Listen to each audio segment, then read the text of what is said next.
Ron and Fez show. I'm Ron, there's Fez. How you, buddies? 5 years, Fezzy, 5 years went by, blink of an eye, huh?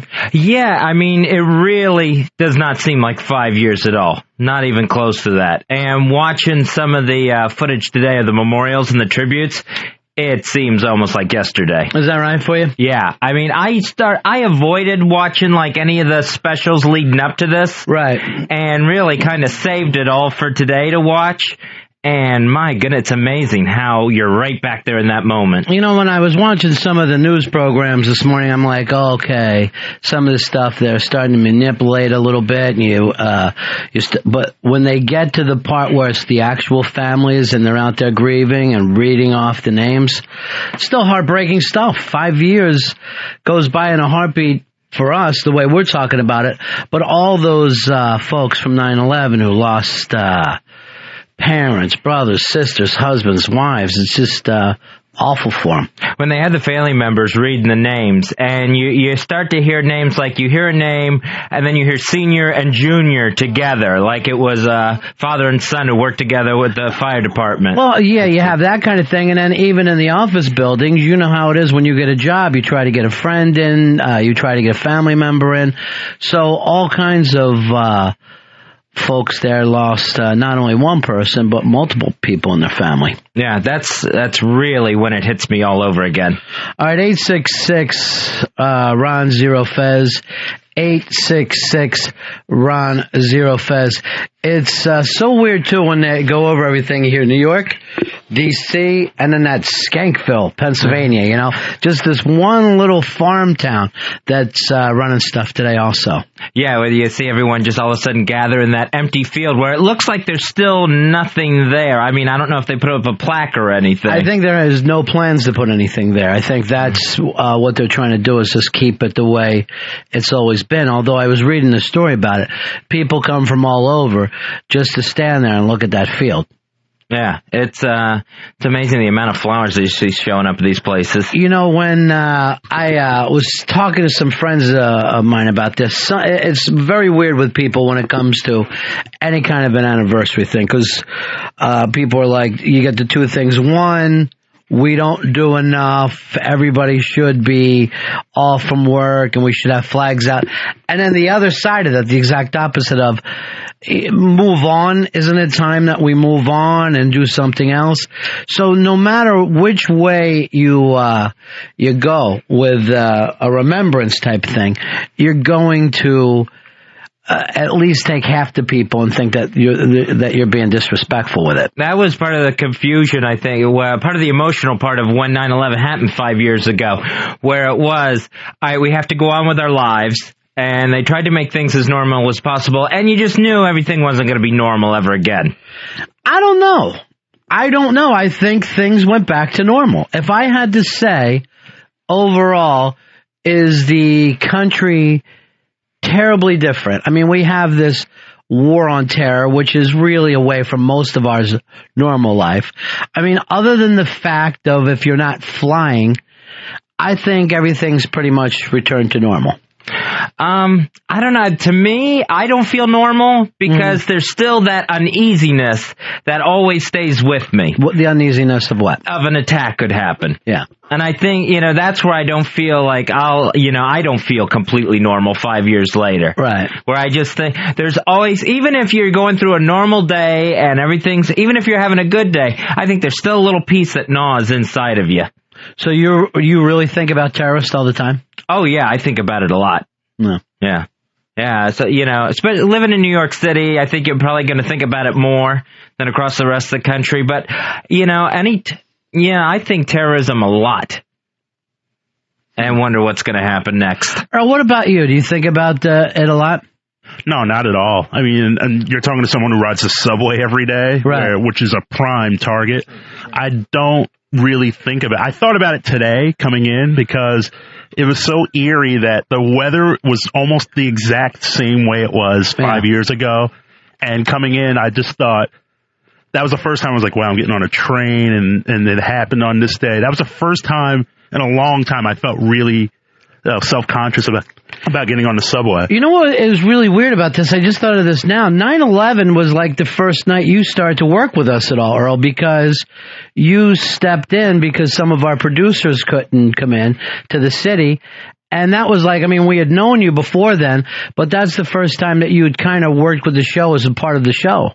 Yeah, because remember, for a good portion of the day, you couldn't get into the city. The city was completely locked down. No one can get in. If you were in like New Jersey or other parts of the tri-state area, you couldn't get in. I was able to get in.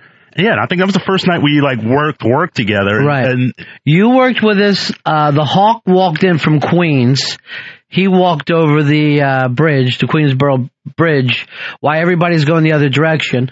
And then Billy Staples came in from Long Island and had to hide in the bathroom because they were making everybody leave the train before it got to Manhattan. So he hid in the bathroom so he could make it into Manhattan and do the show with us that night. Yeah, I think that was our entire crew that evening. Yeah. And I think that was about it. 866 Ron Zero Fez. 866 Ron Zero Fez. Here's Jay Moore on the phone. How you doing, Jay? Hi, buddies. Hey, buddy boy. You know what's weird about 9/11 is I'm curious how anybody else feels. To me, it seems like 50 years ago. Like, it seems like another era, like I'm watching D-Day footage.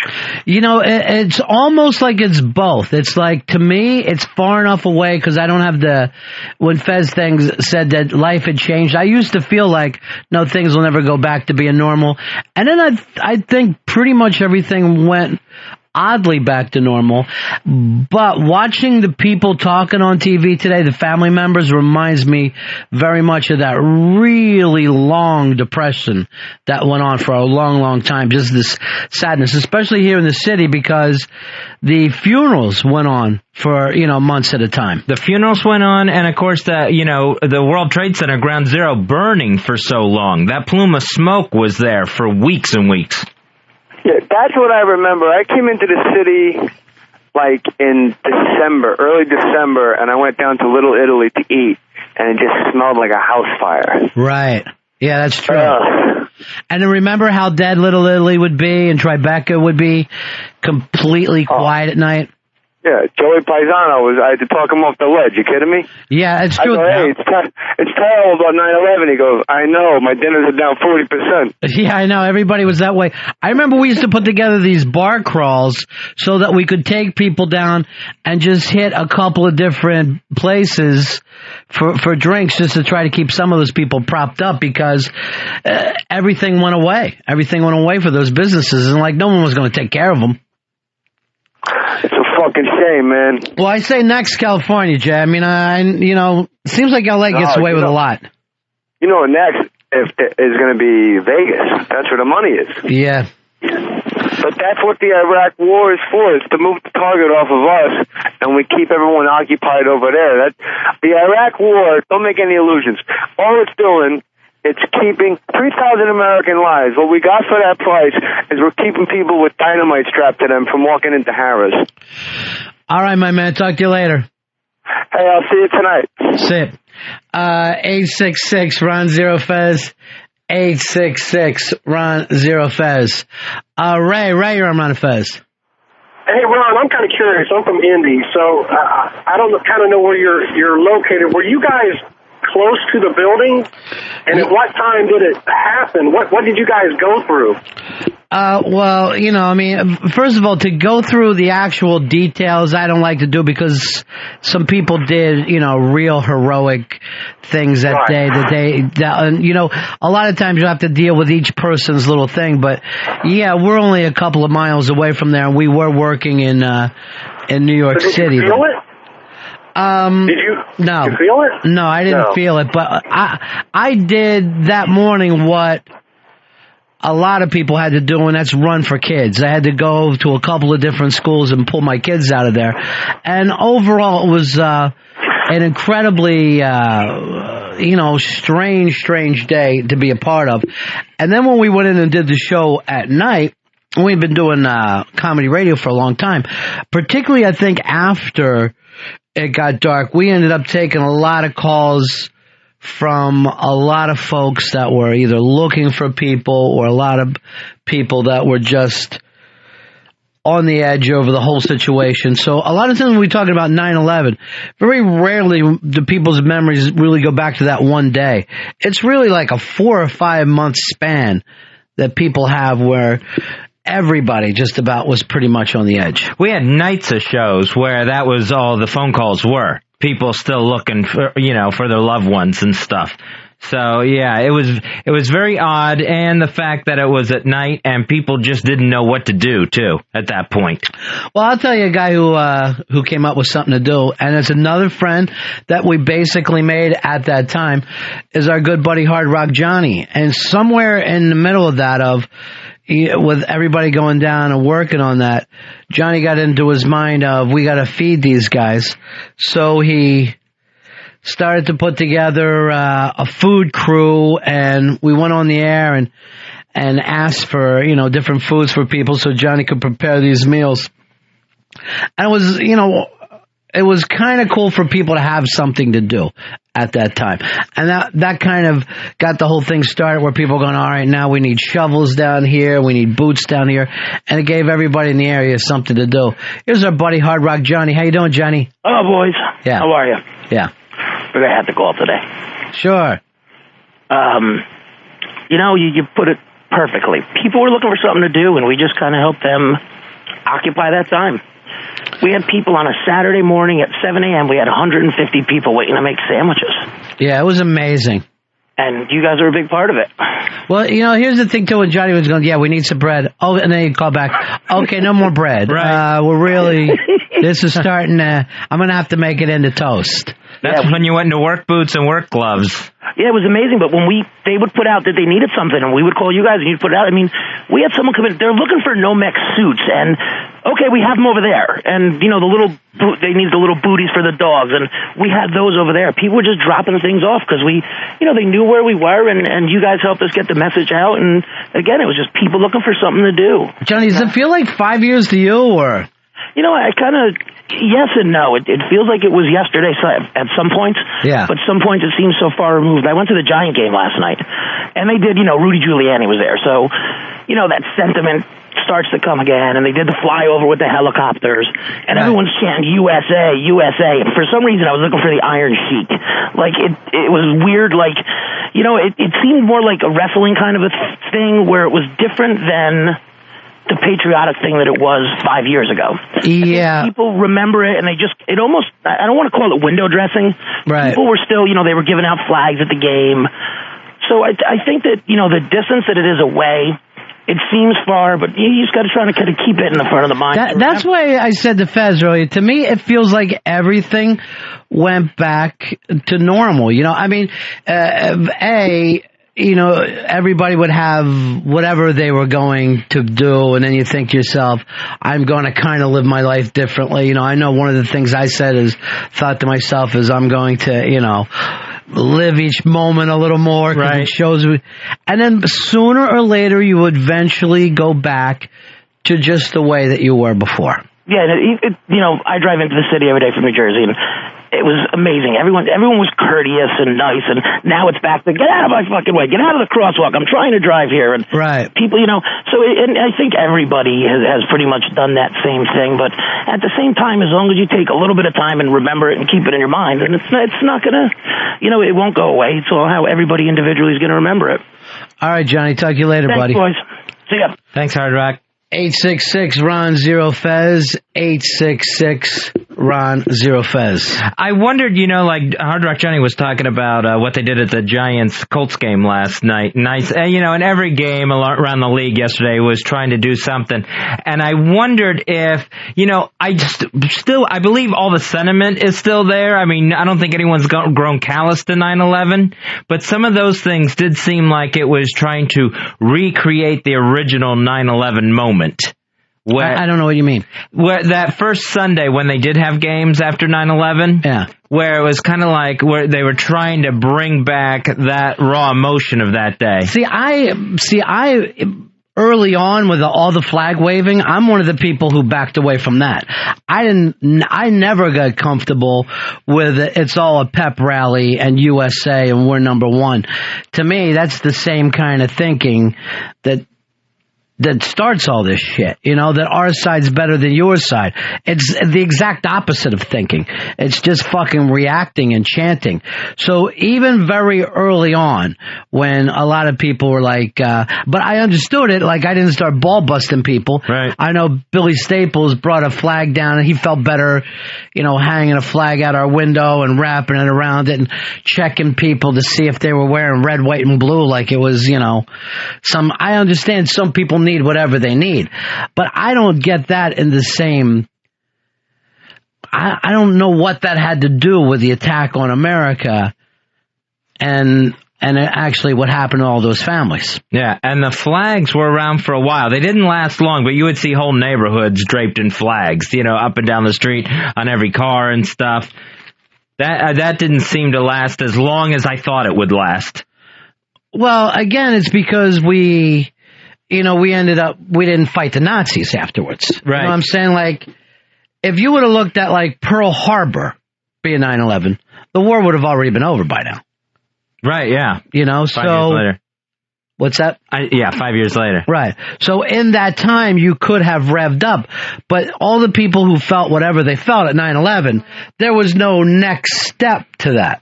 It wasn't like, all right, now we're going to invade and we need you to sign up for a military. I mean, there was never that big push to get involved. All they basically said was go back to shopping and pay attention to the colored alerts. It's a whole different type of deal. So what would you be waving the flags for? Right, yeah, it was...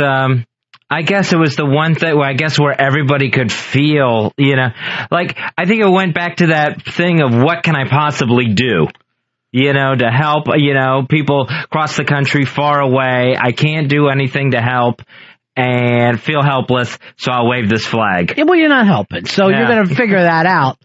A couple days into this. Because here's the thing, normally when you would wave a flag, it's because the troops are leaving. There was no big sign up for a war. I mean, we call it a war, but it's not a war in the traditional sense. Right. World War I, World War II, where suddenly the country all had to pull together and do something. It's a totally different situation. Here's Richard. Richard, you're on the Ron and Fez show. Yeah, buddies. I just wanted to call and say that I agree with you about the flag situation, Ronnie. But I want to know, I'm still pissed off. And where are these people? People just don't seem to be still pissed off at these people that perpetrated this horrible thing. I want them smashed, destroyed, killed, and I just don't sense people still being pissed, just pissed off. Well, Richard, I mean, the one guy you could go after, Bin Laden, 5 years, and he's still out there. And nobody seems to act like that's the important thing to do. It's important. I say, he's 6'8". How hard is he to find? Stand on a fucking chair somewhere. But I'm going to tell you right now, Richard, 5 years ago, you would have done an over-under of 3 to 6 months. Nobody would have believed 5 years ago that this guy still would be out there 5 years later. And then our own people would be saying, well, he's not really the big deal anyway, so... He's a massive deal, and all his cronies and all those guys those people need to be exterminated. I don't know. I'm not politically correct, I don't guess, but I'm still pissed off. I mean, they took planes, flew them into our buildings, killed innocent people for their wacko ideas. I mean, these people are lunatics. They're nuts. I'm pissed off, and they need to be killed. Just flat out killed. There's no put them in a prison, stick them in Guantanamo, throw them on an island, create another Australia. Screw it. Kill them. Those people are nuts. They're crazy. They'll kill you. They'll kill me. They'll kill our children. They do not care. Yeah, Richard, it's interesting to see how your philosophy is so different from theirs. Thanks for calling us, buddy. All right, buddy. Bye. See ya. 866 Ron Zero Fez. 866 Ron Zero Fez. Here's Brian. Brian, you're on Ron and Fez. Hey, Hey, how's it going, guys? My Yeah. first time ever calling. I lost a friend of mine in the attacks at 9/11 and the towers, and I played hockey with him for so long. The issue is that it's good to see America is healing, and it is really good to see. However, the media is feeding fear constantly into people these days. That's the problem. That's the problem I think that we're facing, at least. What do you guys think? Well, again, I agree with you. I think fear is the main thing behind the news. And for whatever reason, it's also the main thing behind political campaigning anymore. It's the reason why they feed us fear is because we fucking eat it. We spoon it in. We love it. We love to be afraid and worried about different things. And all you've got to do is turn on the news to find out about that. That is our way over here. It's you always run into the thing, if there's another terror threat that we find out about like further down the road than when it was supposed to happen. Right. There's always that thing of, why weren't we told about this? And then there's also the thing of, is that feeding on people's fears? So you're damned if you do, damned if you don't. Yeah. Yeah, right. That is true. Nick, you're on Ron and Fez. Yeah, Ron and Fez, how you doing, guys? Good, buddy. Ron, I disagree with you some politically in general, but I love your show and I love you. Thanks, pal. But this one thing about the American flag, you kind of made a statement that said the waving of the American flag is the same kind of mentality that starts this kind of stuff. And to me, that's a little bit lopsided in the scales there. In what way? We're talking on one hand, radical religious zealots who are willing to give up their life to kill, hurt, and maim something they don't believe in, and a bunch of wounded people who are reacting because their country was attacked by waving their flag and just saying, hey. Here's the interesting thing about that. When you say the wounded people, I didn't see any of the people in New York or D.C. doing the big flag waving things. It seemed to have taken place in pep rallies that were further away from that. And my point was about the flag waving is that it's a pep rally where you're trying to build up a hysteria. You're not trying to think. You're not trying to figure things out. And it's all about our side. That's my only point about it. Now, do I compare that with the people who are at the same time on the other side of an ocean jumping up and down around a burning flag? No, I'm not. But I'm saying those two things are closer together than they are as far as being opposites. Well, I understand what you're saying about the pep rally type stuff, but I'm from New Jersey, and I worked in an area that we lost quite a few people in 9/11, and I hung a flag on my truck just to say, look, I'm an American, and I'm proud, and I'm sorry this happened to us, and I wish we could all stick together in these type of situations. But I do kind of understand you saying, like in the middle of the Midwest, them standing around a burning bonfire and waving the flag. That generates an hysteria, and I'm against generating any kind of hysteria. And at the same time, even when you're doing the flag stuff, it's going to have a finite life. There's only so much that someone could act or stay at the patriotic pitch more than you could keeping the Christmas spirit going all year round. Sooner or later, things get back to normal. 866-RON-0-FEZ. 866-RON-0-FEZ. Let me go to, here's Ryan. Ryan, you're on Fez. Hey, what's up? Yeah. Hey, I was just thinking the best way for America to heal is to just build the towers back, like bigger and like a couple stories taller.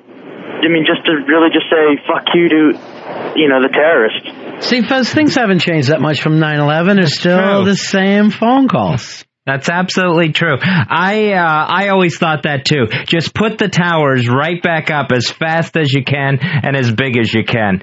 And I think that was more of a selfish thing on my part of wanting to feel normal and wanting the skyline to look the way it did before and just have everything look like it did September 10th. I don't know if it was such a defiant act towards the rest of the world or terrorism for me as just wanting things to be the way they were.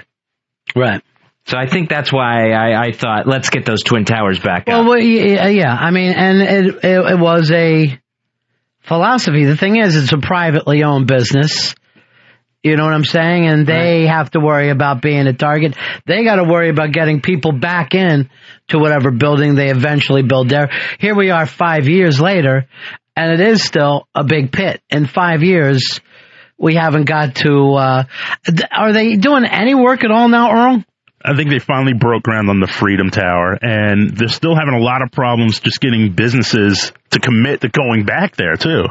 Even that part of the city, let alone to that building, yeah.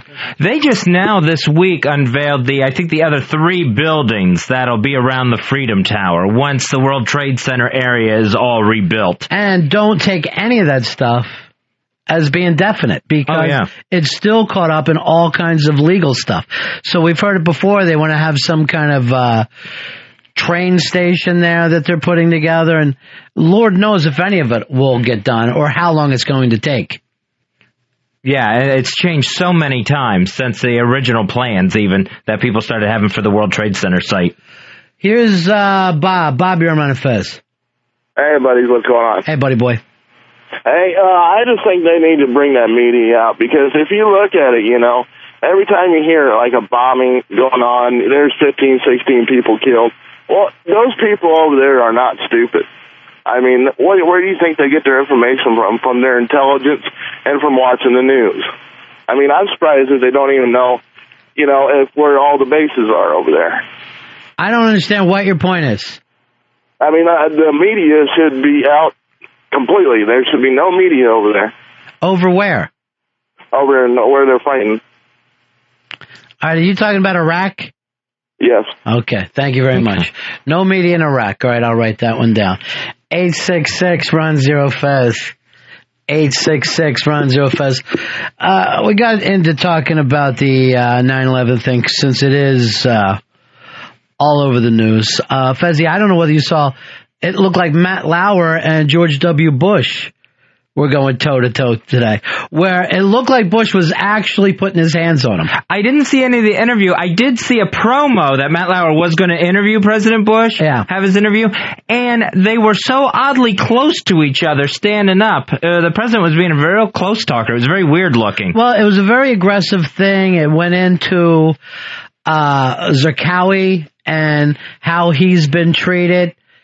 Apparently there was some kind of water torture where he was tied to a board and dropped in water, and he was asking the president about that specific torture. It was very, very odd. Here is Brian. Brian, you're on Fez. Hey, guys. How you doing? Good. Hey, I haven't just got a question. I haven't seen any ragheads out around today. Just wondering if you guys thought that was weird at all. Where do you live, Brian? Well, I drive a truck. Right now I've been up and down through PA and through Ohio and stuff today. Yeah. I don't use the word ragheads, but if you're talking about Arabs, yes, I've seen them today. Oh, you have seen them? Yeah. Okay. Later, guys. Thanks for the great call. 866-RUN-0-FEZ. 866-RUN-0-FEZ. Here's Dave. Dave, you're on the Ron and Fez show. The whole thing with Bin Laden, you know, being still uncaught or whatever, it seemed convoluted with the timing. They took the fever pitch of emotion and stuff and kind of rolled it into the war. So there was a study I saw that 40% of Americans now believe or, you know, think that Hussein was behind this whole thing. And they've forgotten, I think, what the original chain of events was. I think it was a real mixed up time. Yeah, they were very, very confused, some of our Americans. And actually, we're down to 50 because it was 40, because it was well over 50 for a while. But they got real confused because we went into Iraq after what they saw was the next big thing of Afghanistan,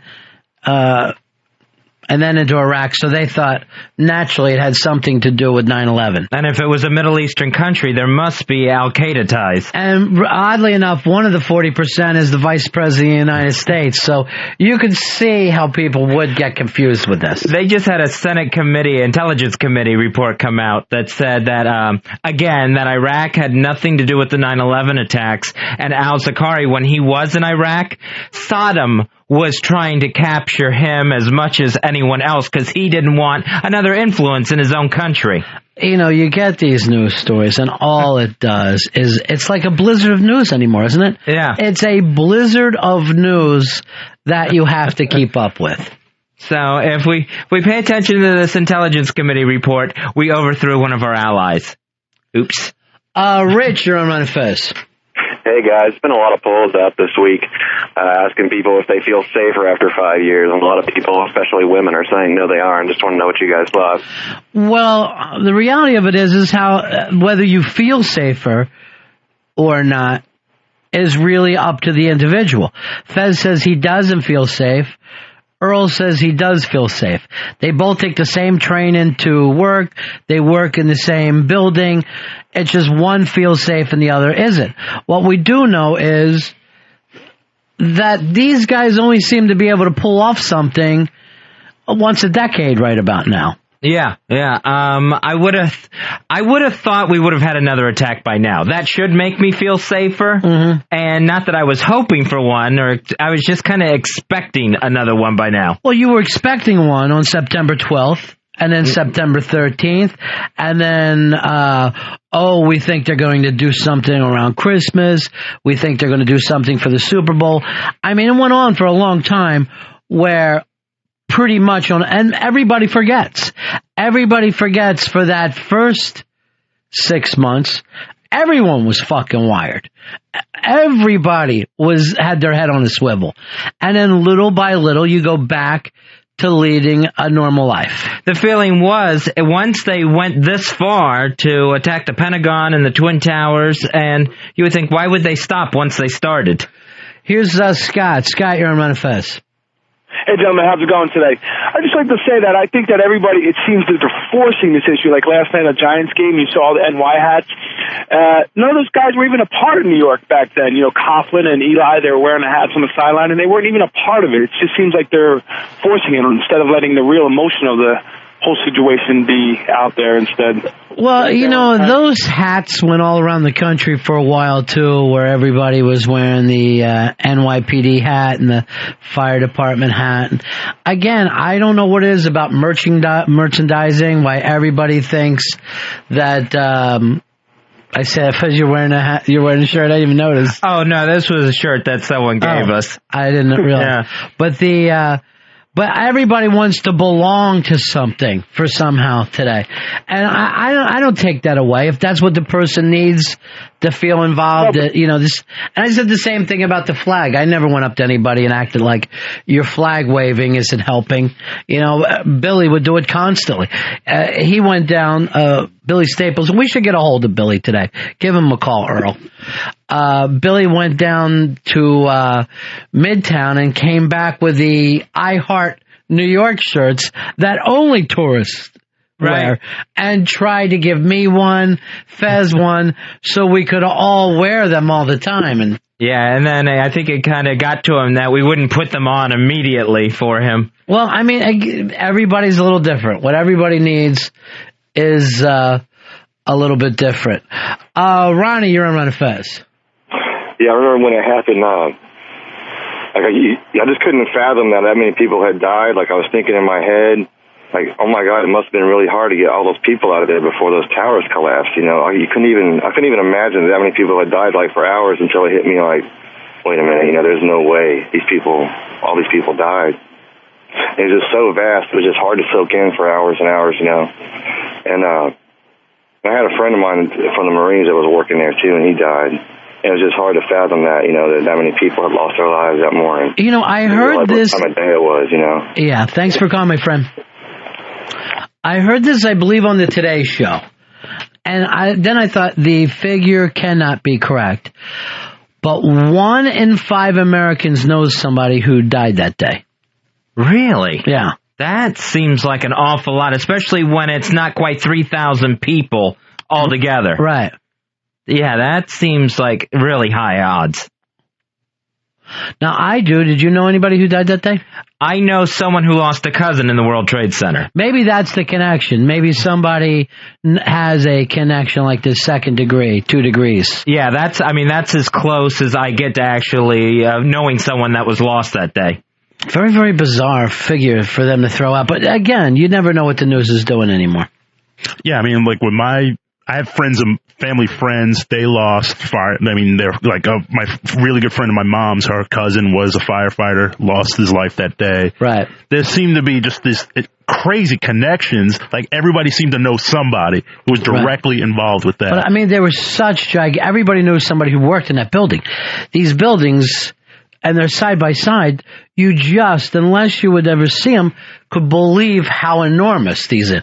If you live in a small town, these buildings have more people working in them than lived in your town. It's not even close. Yeah, and in that day, just to imagine them collapsing, that anything that big, I expected that we would see the damage for just, a couple of years till they could get the holes in the buildings fixed or whatever. Never dreamed that something that big could come down. Nobody. Apparently even the architect, nobody ever thought that those buildings could come down. Here is John. John, you're on Fez.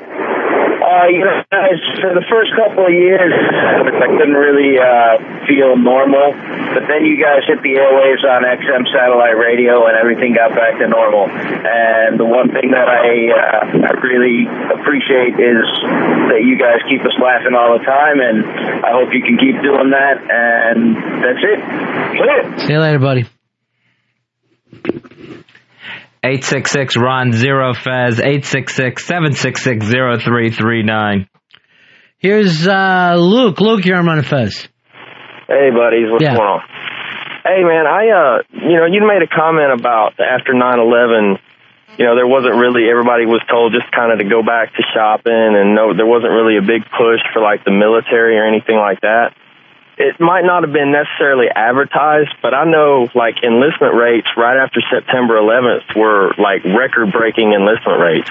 Well, I mean, they weren't record-breaking if you're taking the record back to World War II or World War I.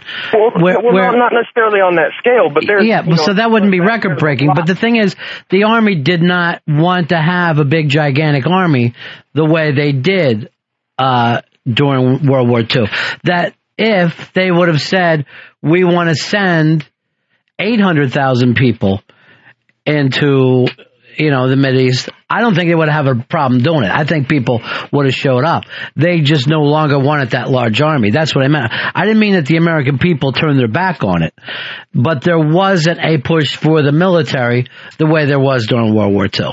No, because, like you said, different kind of war here where, it was going after the Taliban at first for harboring Al-Qaeda and basically commandos trying to find bin Laden.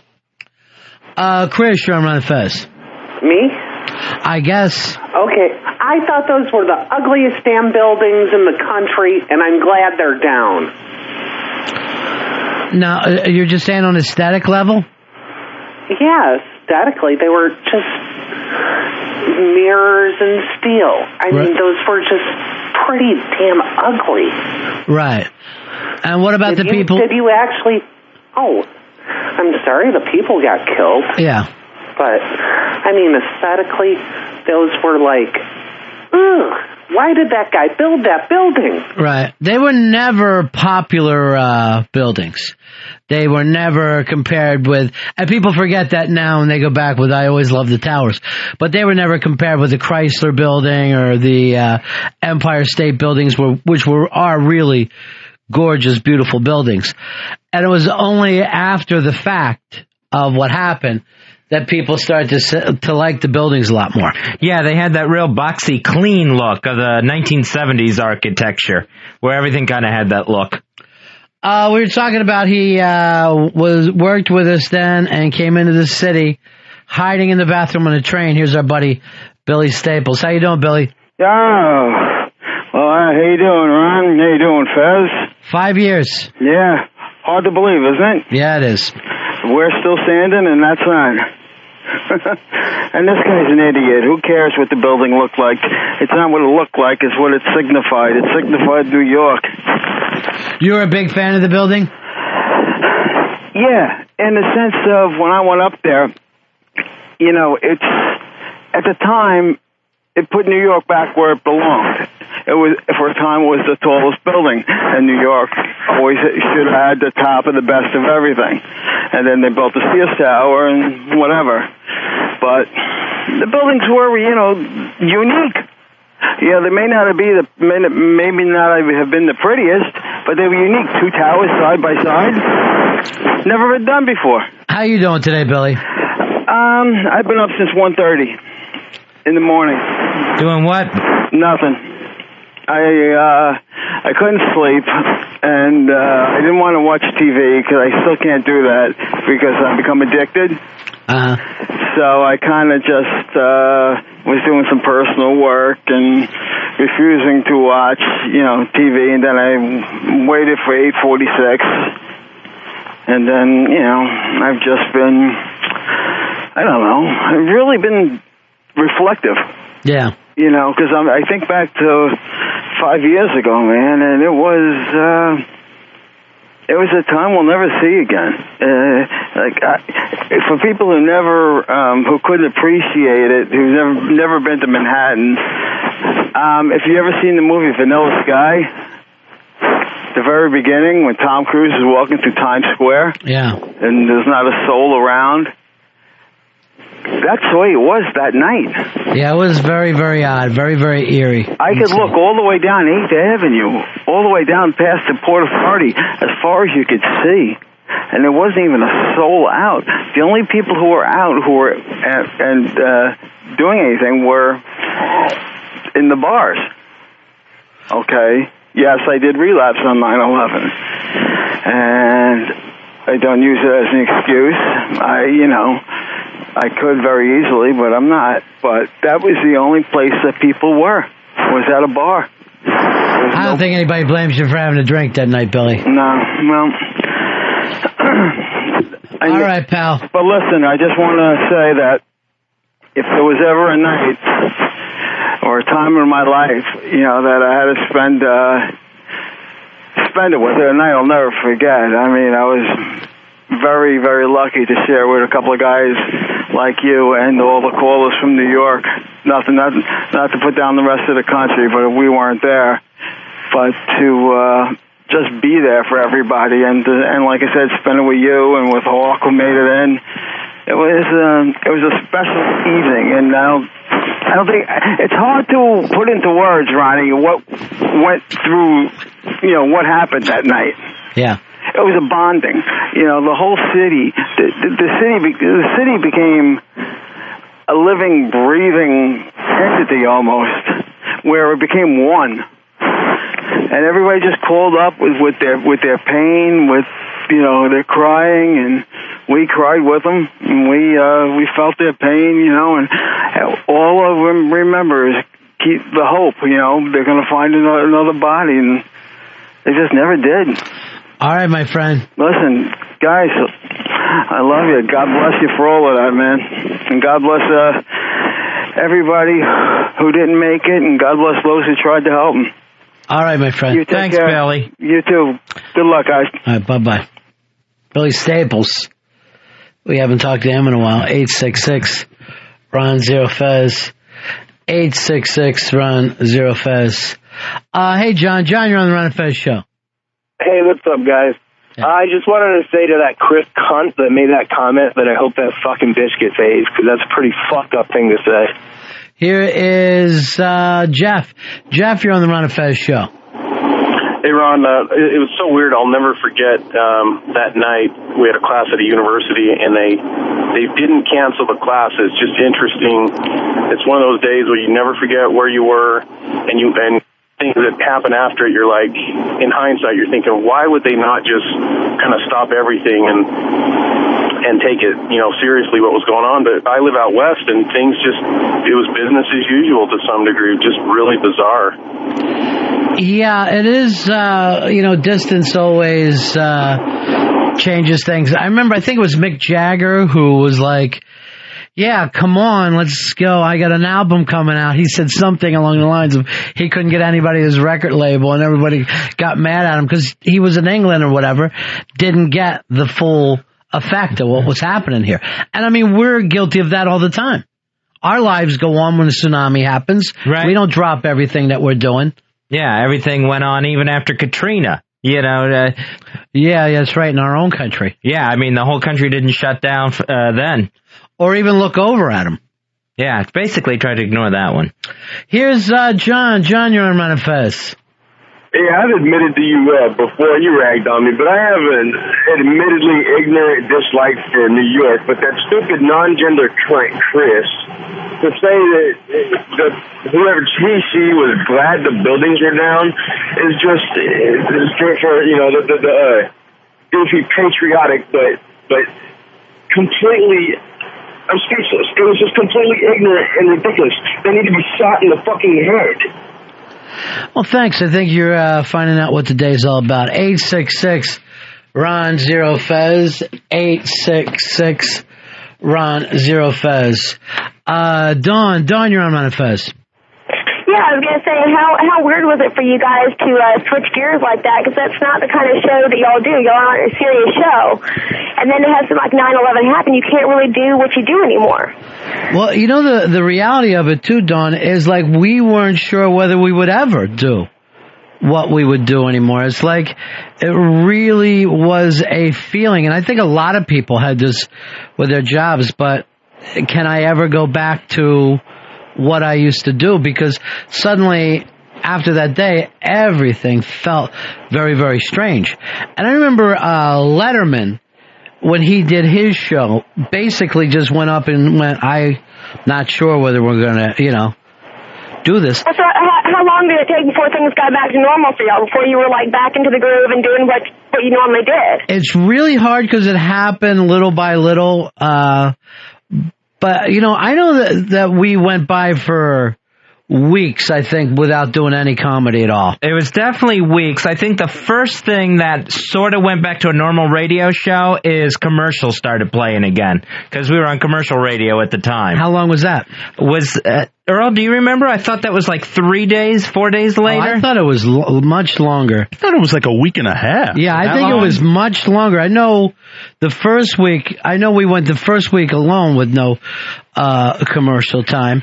And again, too, Dawn, it wasn't even like we were doing news, but a lot of people were looking for their brother. There was always a hope that somebody had been hit in the head or taken to a different place. So for a long time, you're just trying to pitch in like that. So you just took calls for a long time, didn't really bring in material and that kind of thing, like things you were going to cover that day? Or? Yeah, basically, there was a lot of that stuff that happened. And then there would be a lot of people that were going, the weird thing about talk radio is that a lot of people live alone, they spend their life alone or whatever, and kind of use the radio as a place to go to where you would think people would normally talk to their wife or their mother about.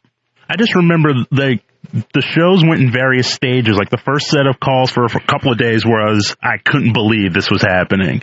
And then the second day was just pure anger. It was just like... No, I don't think so. Not in New York. It was a long, long time before.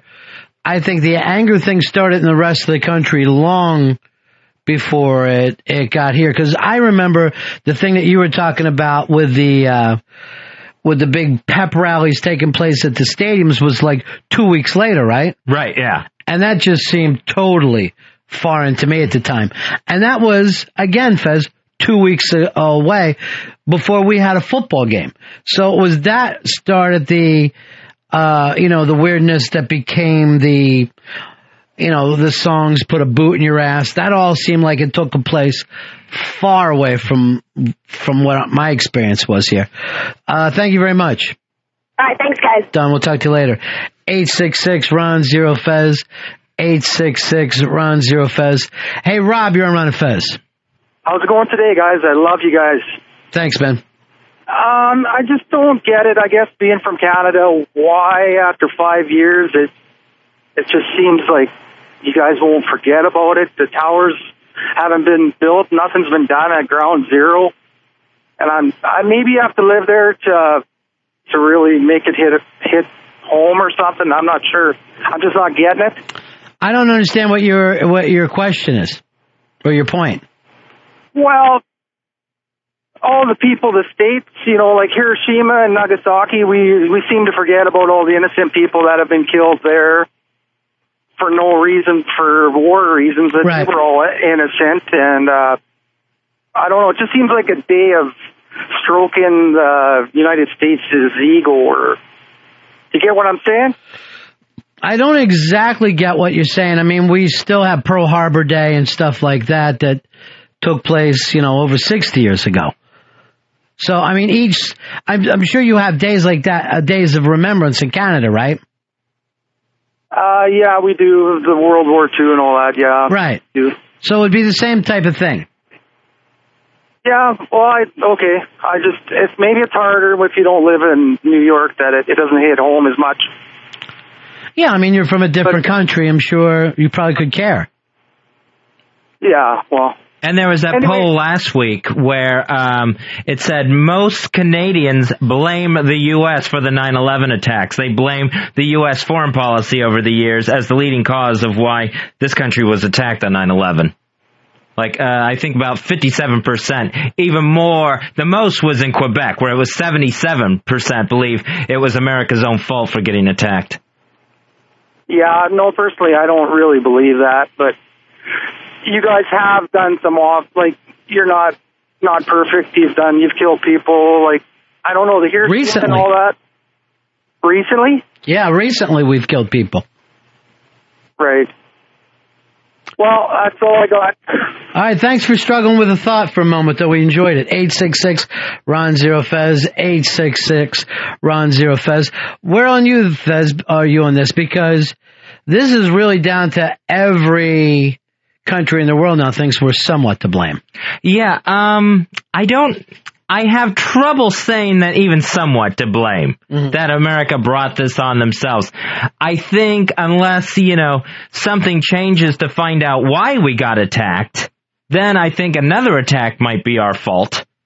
It might lead to that. Well, have we done anything in the last 5 years? Not that I've seen. Right. So you think that we are owed the next one for not looking into why these people are so angry at us? Yeah, I think that the next one, we're not doing enough to find out why we got attacked in the first place to stop another one. Have you ever even heard the slightest reason for why we were attacked, other than that they're attacking our freedoms? But has there ever been any specifics? Here's what you've done to these people in the Middle East that they're so angry that they would give up their own lives flying planes into buildings. No, I've never heard anything other than the standard, they hate how we live. Right, and no one ever seems to be curious about it. No one would ever think, well, wait a minute, how fucking crazy do you have to get before you kill yourself on your way to getting even with somebody? And that's half the TV shows that are on television. How you try to get into the mind of a psycho killer and try to figure out how they pick their next victim or their next target. Steve, you're on Ron and Fez. Yeah, Ronnie, I'll tell you one of the things that really had me interested on 9/11, in terms of American patriotism, which might kind of go back to the anger in the Middle East. I lived 1,200 miles east of New York, and within 2 hours after the event happened, the patriotic response I saw in my area was that every single individual, basically, that owned an automobile, lined blocks and blocks and blocks to walk, even over their own mother for one more gallon of gasoline. And then within 2 hours after that, everybody in town thought it was really cool to fly an American flag. So, what is your point, Steve? Well, I just kind of wonder, a tragedy happens in New York of that proportion, and the Americans' response I saw was, I better get to the gas station, this might disrupt my supply. Okay. The insatiable thirst for petroleum might have something to do with this problem. I appreciate it, Steve. Thank you very much. 866-RON-0-FEZ. 866-RON-0-FEZ. Hey, Isaac, you're on the Ron and Fez show. Hey, what's up, buddies? Yeah. I think we pretty much reverted back to our natures. I mean, if you were an optimist beforehand, now you feel safer. I mean, if you were a pessimist, now you don't feel safe. I mean, can anybody say that they're really surprised Fezzy is feeling unsafe? I mean, I love him to death, but he gets peace shy, so...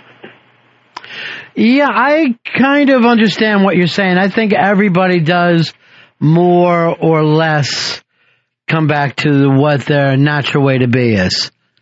Yeah, and, 9/11 is such a dramatic event in everyone's lives that, it's going to just bring out what's already there, amplified. No, just the opposite. The point was that you think this has changed everything. That's the actual point of that. But then what we had talked about is by here 5 years later, everything is pretty much the way it was. I mean, we have this war on terrorism, but it doesn't affect most people's actual life. Unless you have family in the military or you're in the military, it's not even a daily thought for you. Yeah, well, that's true, because there's no sacrifice on any sort of level where it's, we've had to give up anything for the war on terror to make ourselves safer. Terry, you're on Ron and Fez. Buddies, how you doing? Yeah. Ron, I want to definitely agree with you. I'm only about 60 miles north of the city, know a lot of people affected by the day. Everybody was very emotional, feeling for the people who were hurt and killed. But my other reaction was, this is going to go on and on and on for a long, messy time. It just showed that I totally agree with your patriotism opinion that the waving the flag and that kind of emotional reaction brings no good in the long run. Yeah, I mean, I guess there is a time and place for the patriot, hey, we're the United States, let's put our flags out, let's feel good. But when you get done that, you still have to go back to fixing some of these problems. It's not fixing even a single problem. Gord, you're on the Ron and Fez show. Hey, Ron. Yeah. Listen, I'm a Canadian, and I listen to your show every day. I work down in the States driving long haul from Canada, and I think the Americans have taken leaps and bounds in trying to protect their country. On the other hand, Canadians, I cross the border a couple times a week. Coming down into the United States, it's very routine, show identification, ask questions, X-ray truck. In Canada, they have never asked me for identification. They always just ask me if I got anything to declare that they can collect tax on. And if anything, Canada is the one making easy for these terrorists to get across. Do you think it's because the Canadians just feel safe in this? Yeah, I think they think they're immune. Right. They our political leaders. They don't take a stand on anything. They sit on the fence constantly. It's whatever makes them happy. They don't listen to the people. Canadians as a whole are very complacent, and whatever the government says, whatever, just go along with it.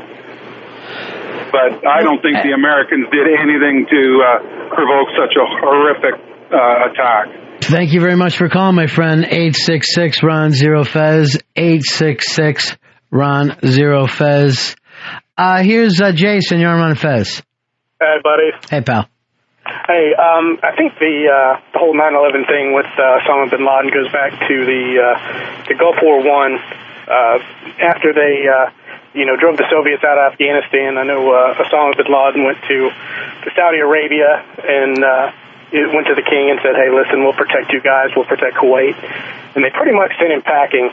And, asked the U.S. Army for their assistance, and I know that he was pretty TO'd after that. And I kind of think that's where a lot of the hatred comes from for the U.S. From the first Gulf War. Correct. Right. Yeah, and I think it goes way, way back before that, too. I think it has a lot to do with our corporations. I think it has a lot to do with our friendship with Israel and the history that we've had in the Middle East. But again, all that stuff is complicated, and who wants to hear complicated stuff?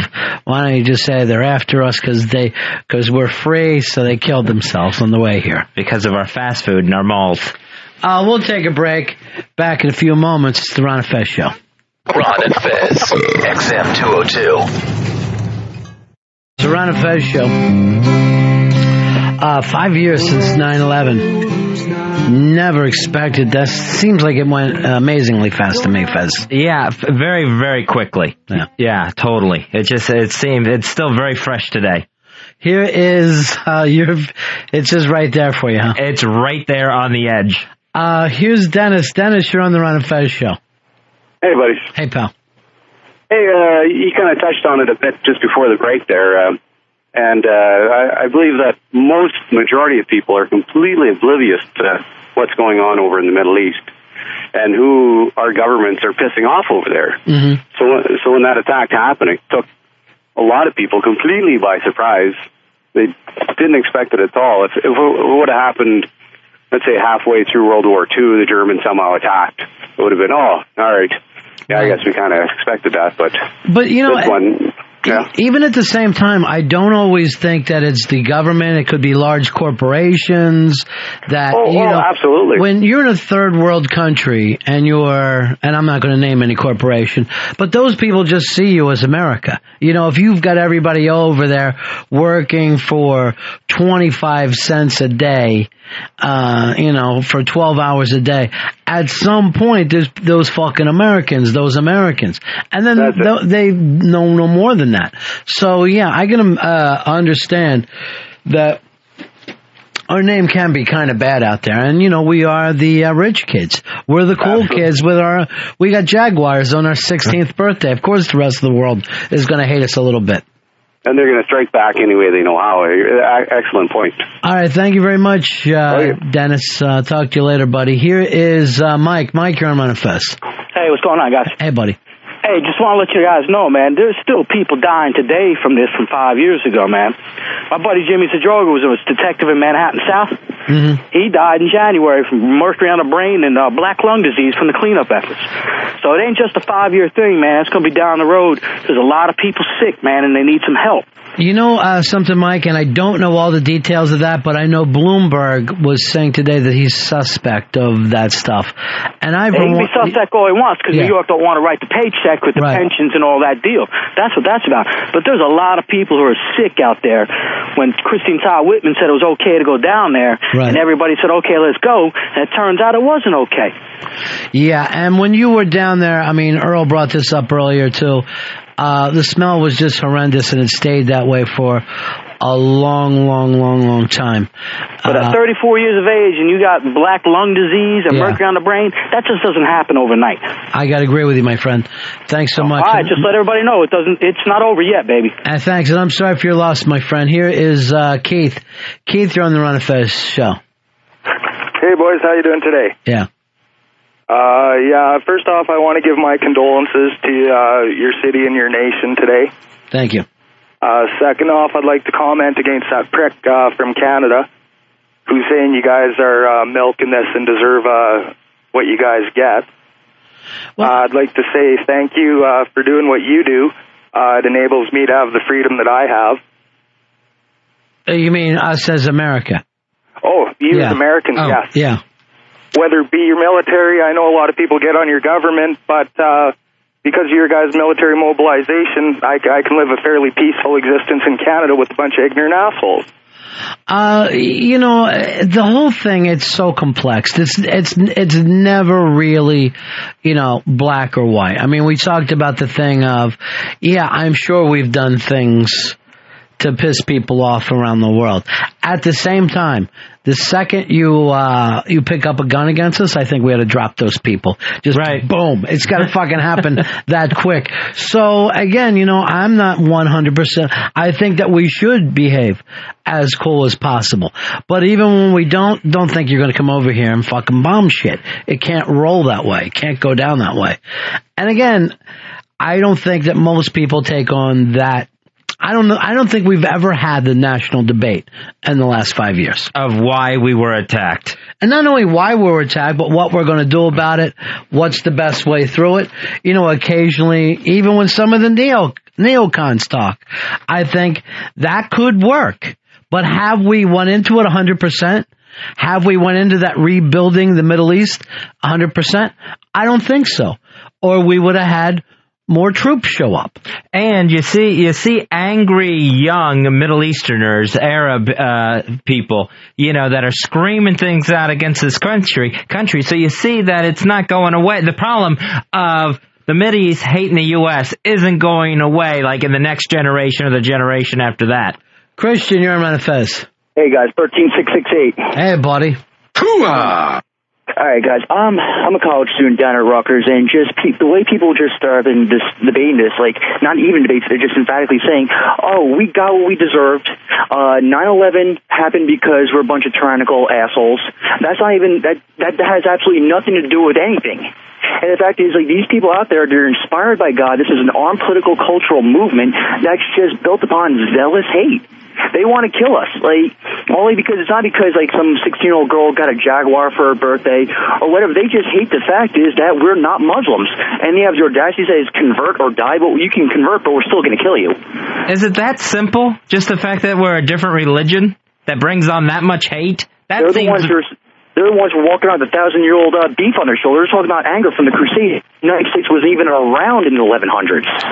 Yeah, but the Christianity, of course, was, and this thing has gone back all these years. And it's not like in this country you can't understand that people believe their religious beliefs beyond reason.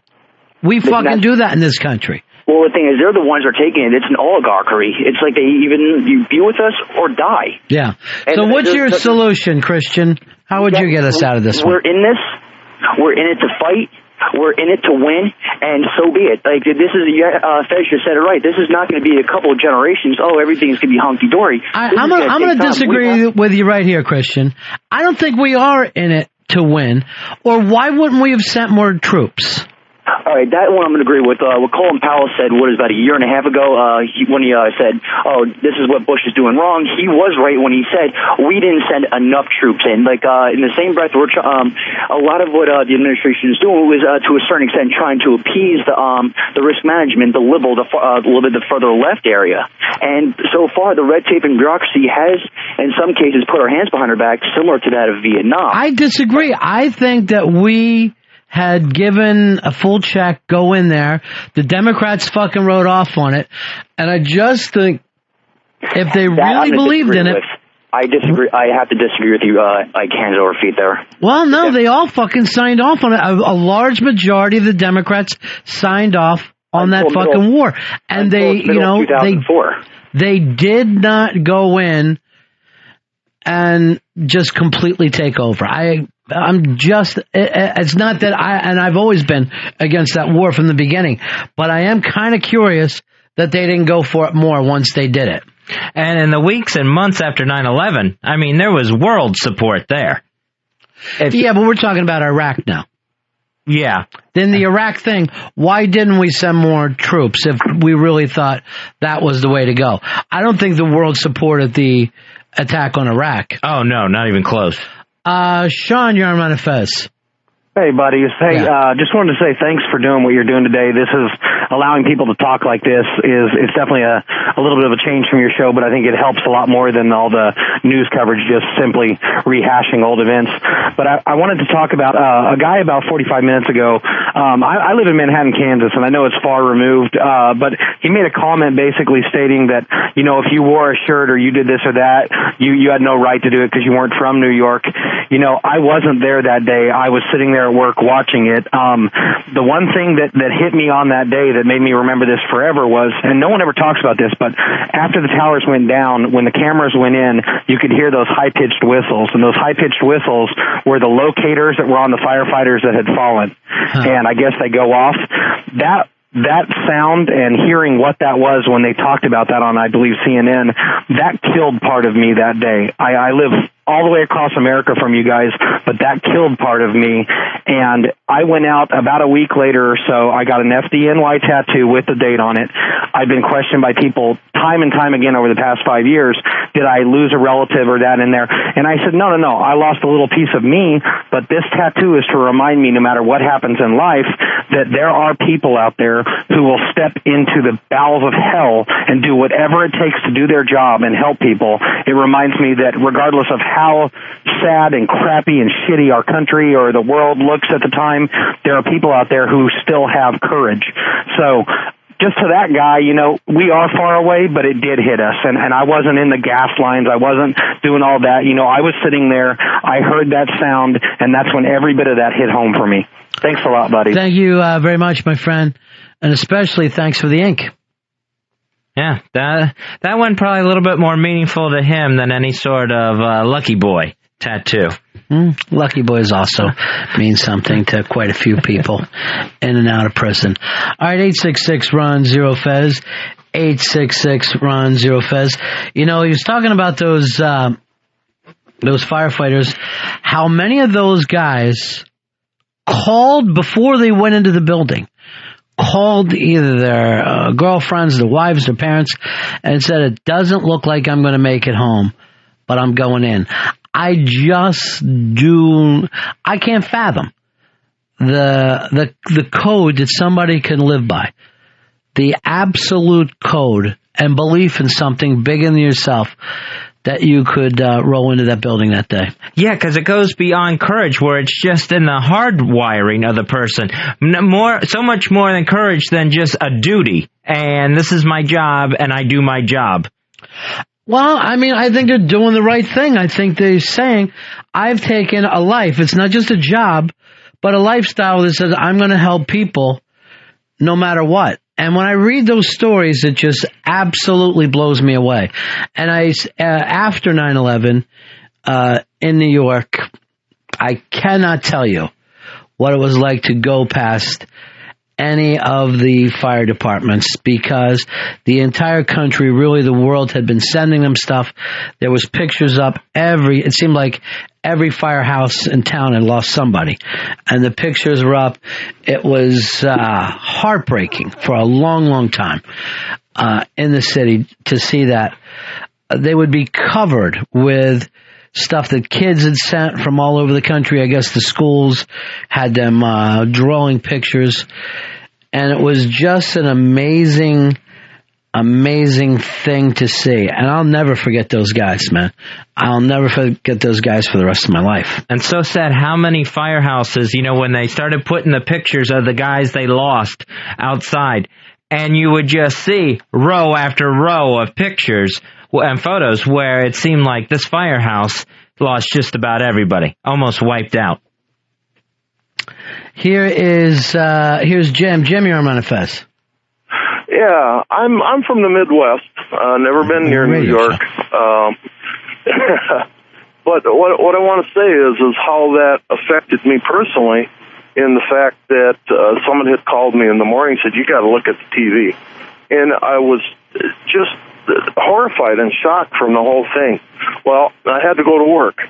And at that time, I'm retired now, and I worked at a prison.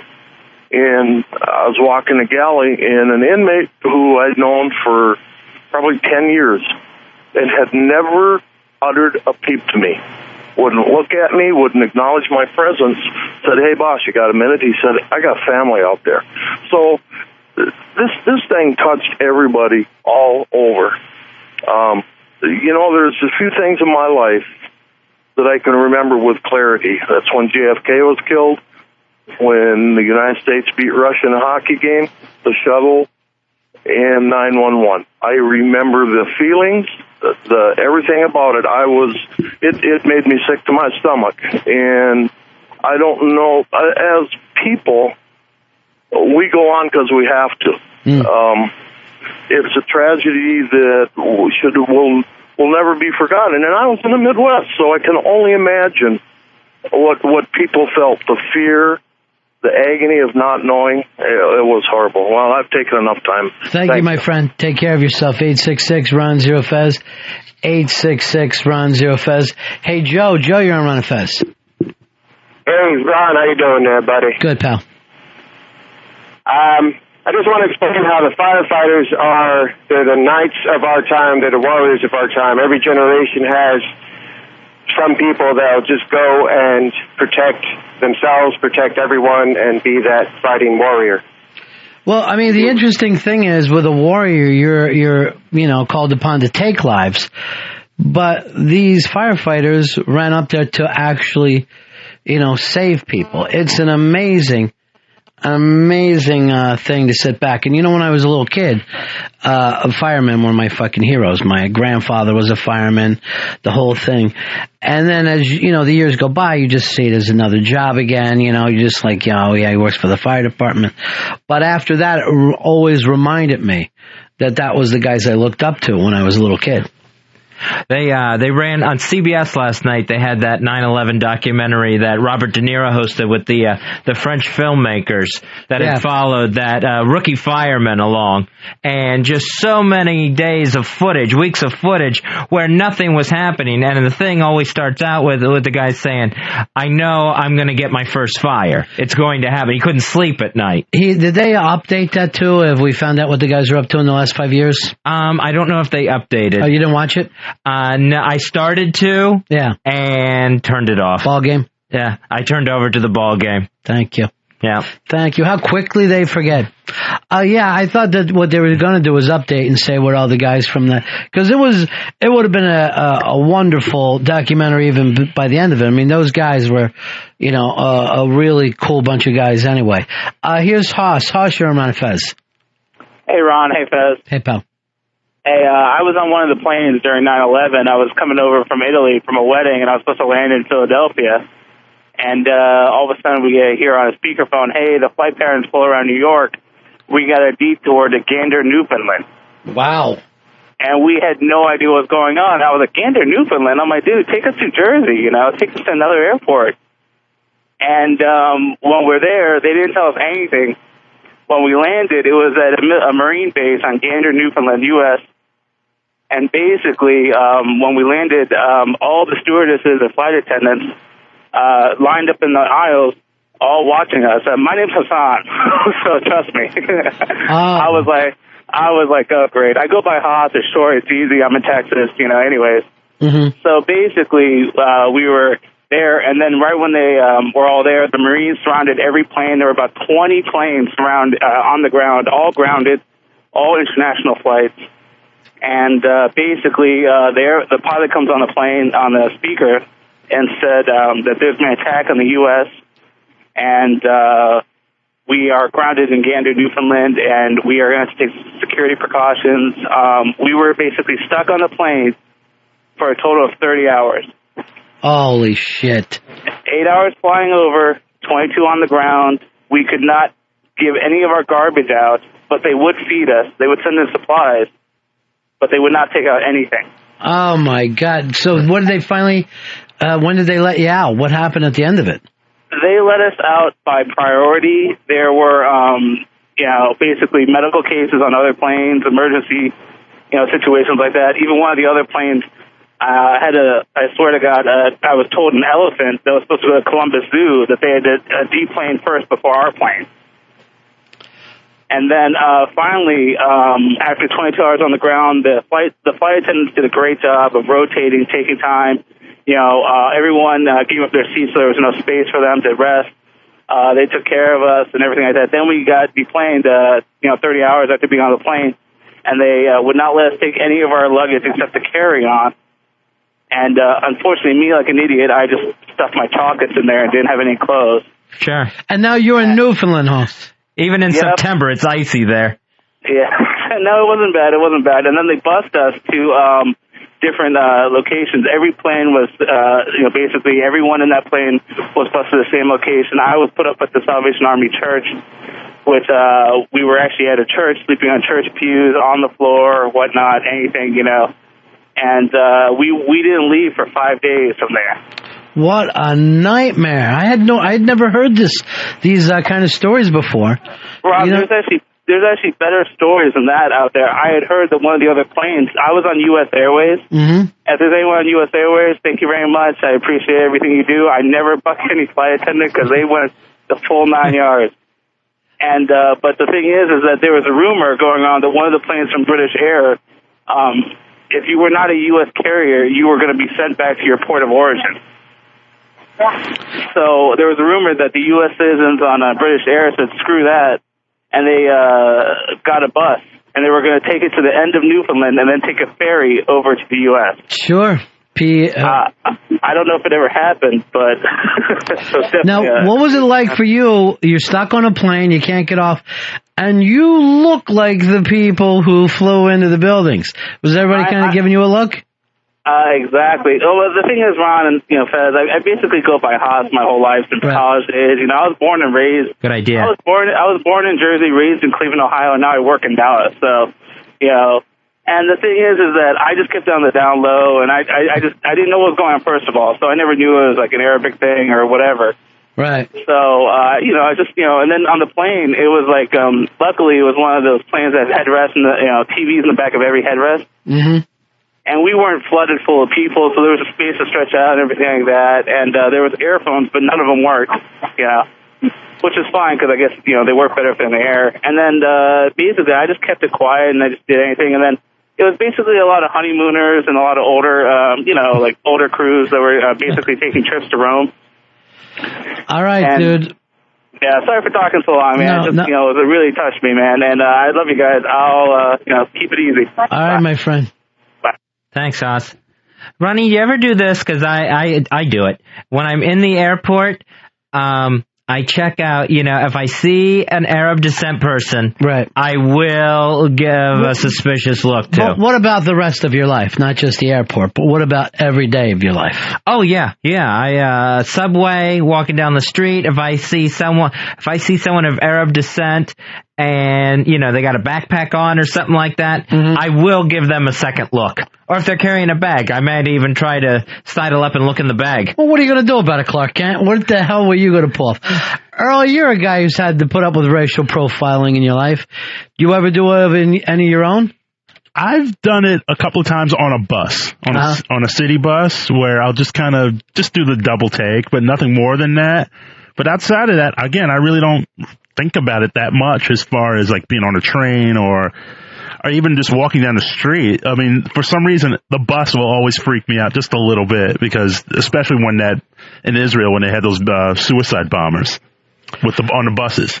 You know what? I don't think that I do that. I don't think that I kind of do my own racial profiling. I got a guy questioned on the subway one time. Did you really? Yeah, he was an Arab guy, and he was videotaping the subway tunnels on Roosevelt Island, and a police officer was walking the other way on the platform, and I looked at the police officer, and I just said, "That's interesting, huh?" And next thing you know, I saw two officers talking to the guy. Way to go, Junior G, man. You're on top of things for us. Who knows what I stopped? Yeah. I ride in cabs, and if I was paranoid about Arab people, I would never be able to get into a cab at all. Matt, you're on Run Fez. Hey, guys. I always thought it was interesting that nobody seems to remember the Pentagon getting hit at all. I know it's not nearly the scale of what happened in New York, but why do you think that is? Do you think it's maybe because it makes our government look weak? I think it's because it was the second thing that was hit, and it didn't have the dramatic footage. It didn't already have all the TV crews on top of it. I think if it was just the Pentagon, people would still be acting like it was 9/11. The other part of it is maybe because it was a government building. And you're like, well, that's, a military building where the people here were just Wall Street traders. They weren't involved in any foreign policy stuff. But there is no doubt about it.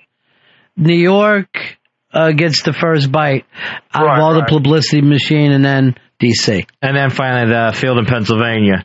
Well, I don't know, because at least they got their own movie made, Fez. Oh, that's true. They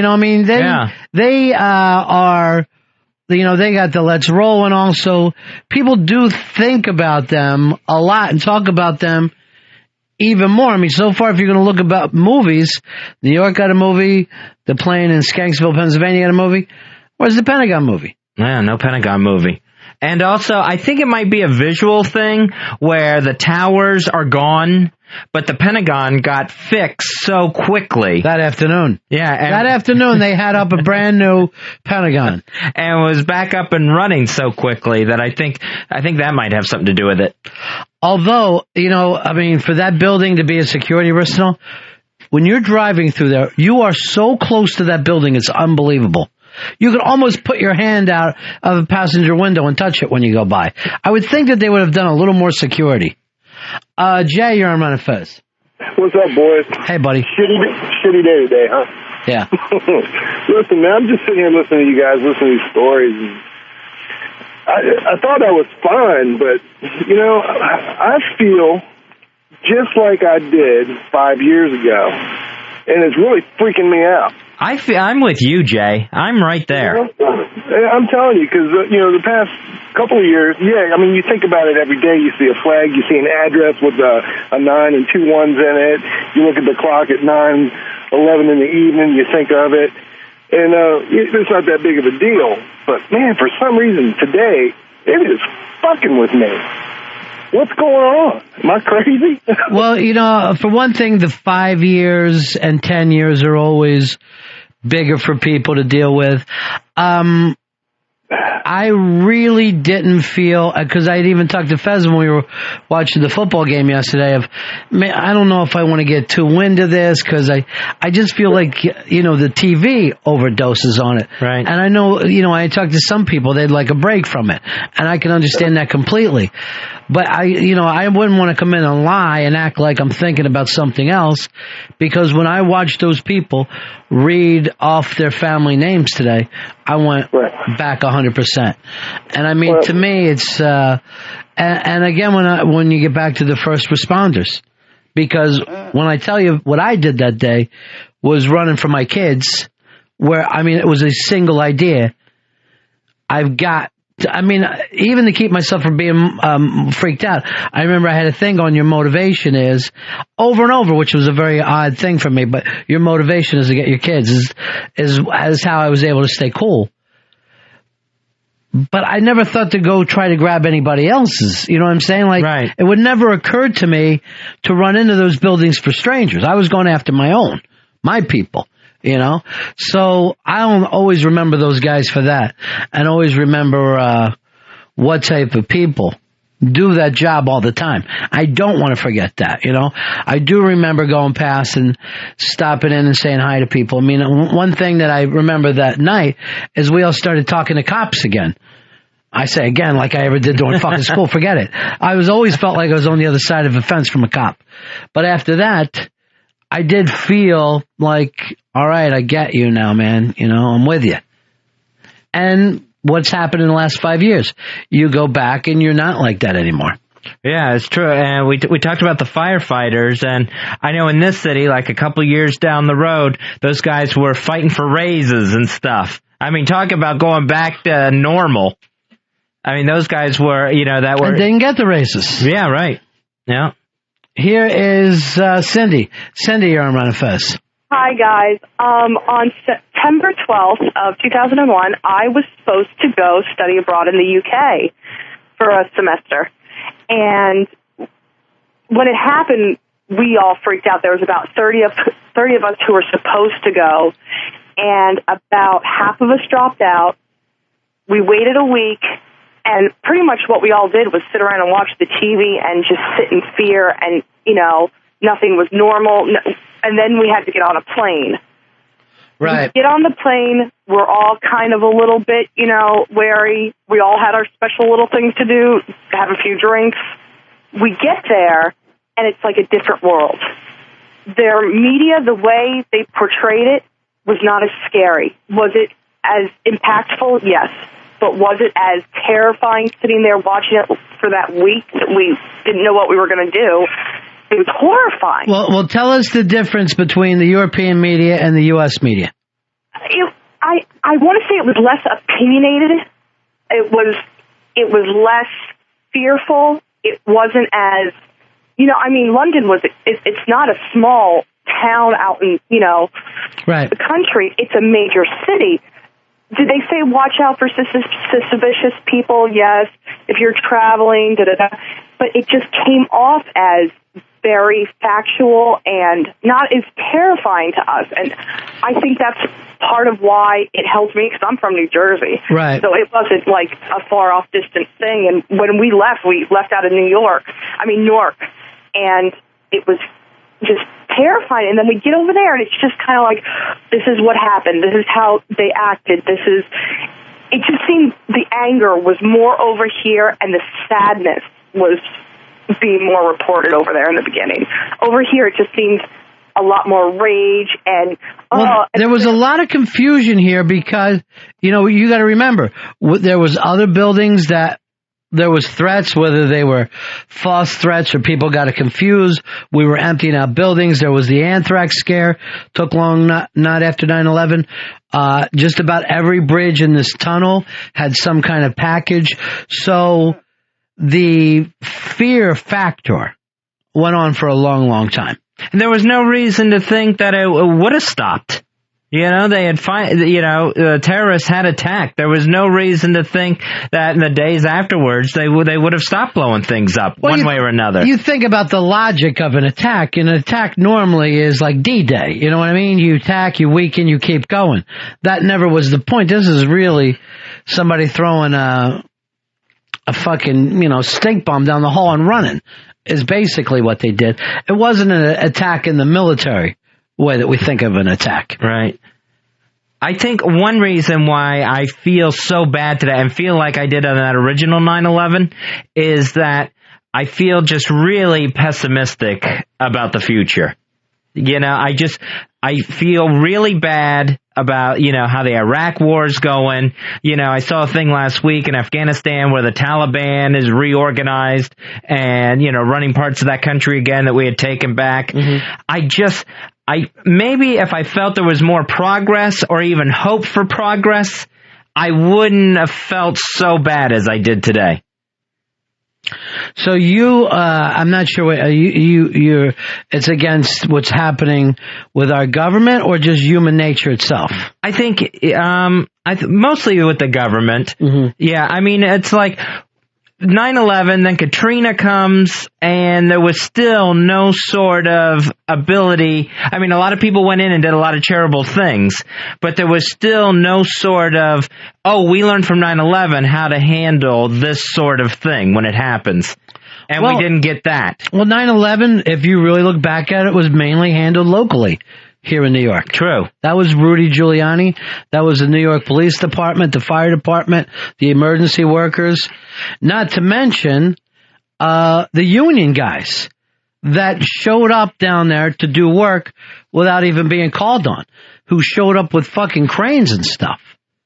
When you don't have that at other parts, it's very, very difficult for people to go on like that. I think the 9/11 special from last night on CBS, they pointed that out, that some of the first responders, once the smoke started to clear a little bit, the first responders were iron workers. They were there with blow torches, with trucks, they were like, what can we do? We're ready to go. We used to read off the amount of union guys that showed up because they would call in and we would just read it off like it was the top 40 shout out thing. Right. And we just had pages of different unions that showed up on their own.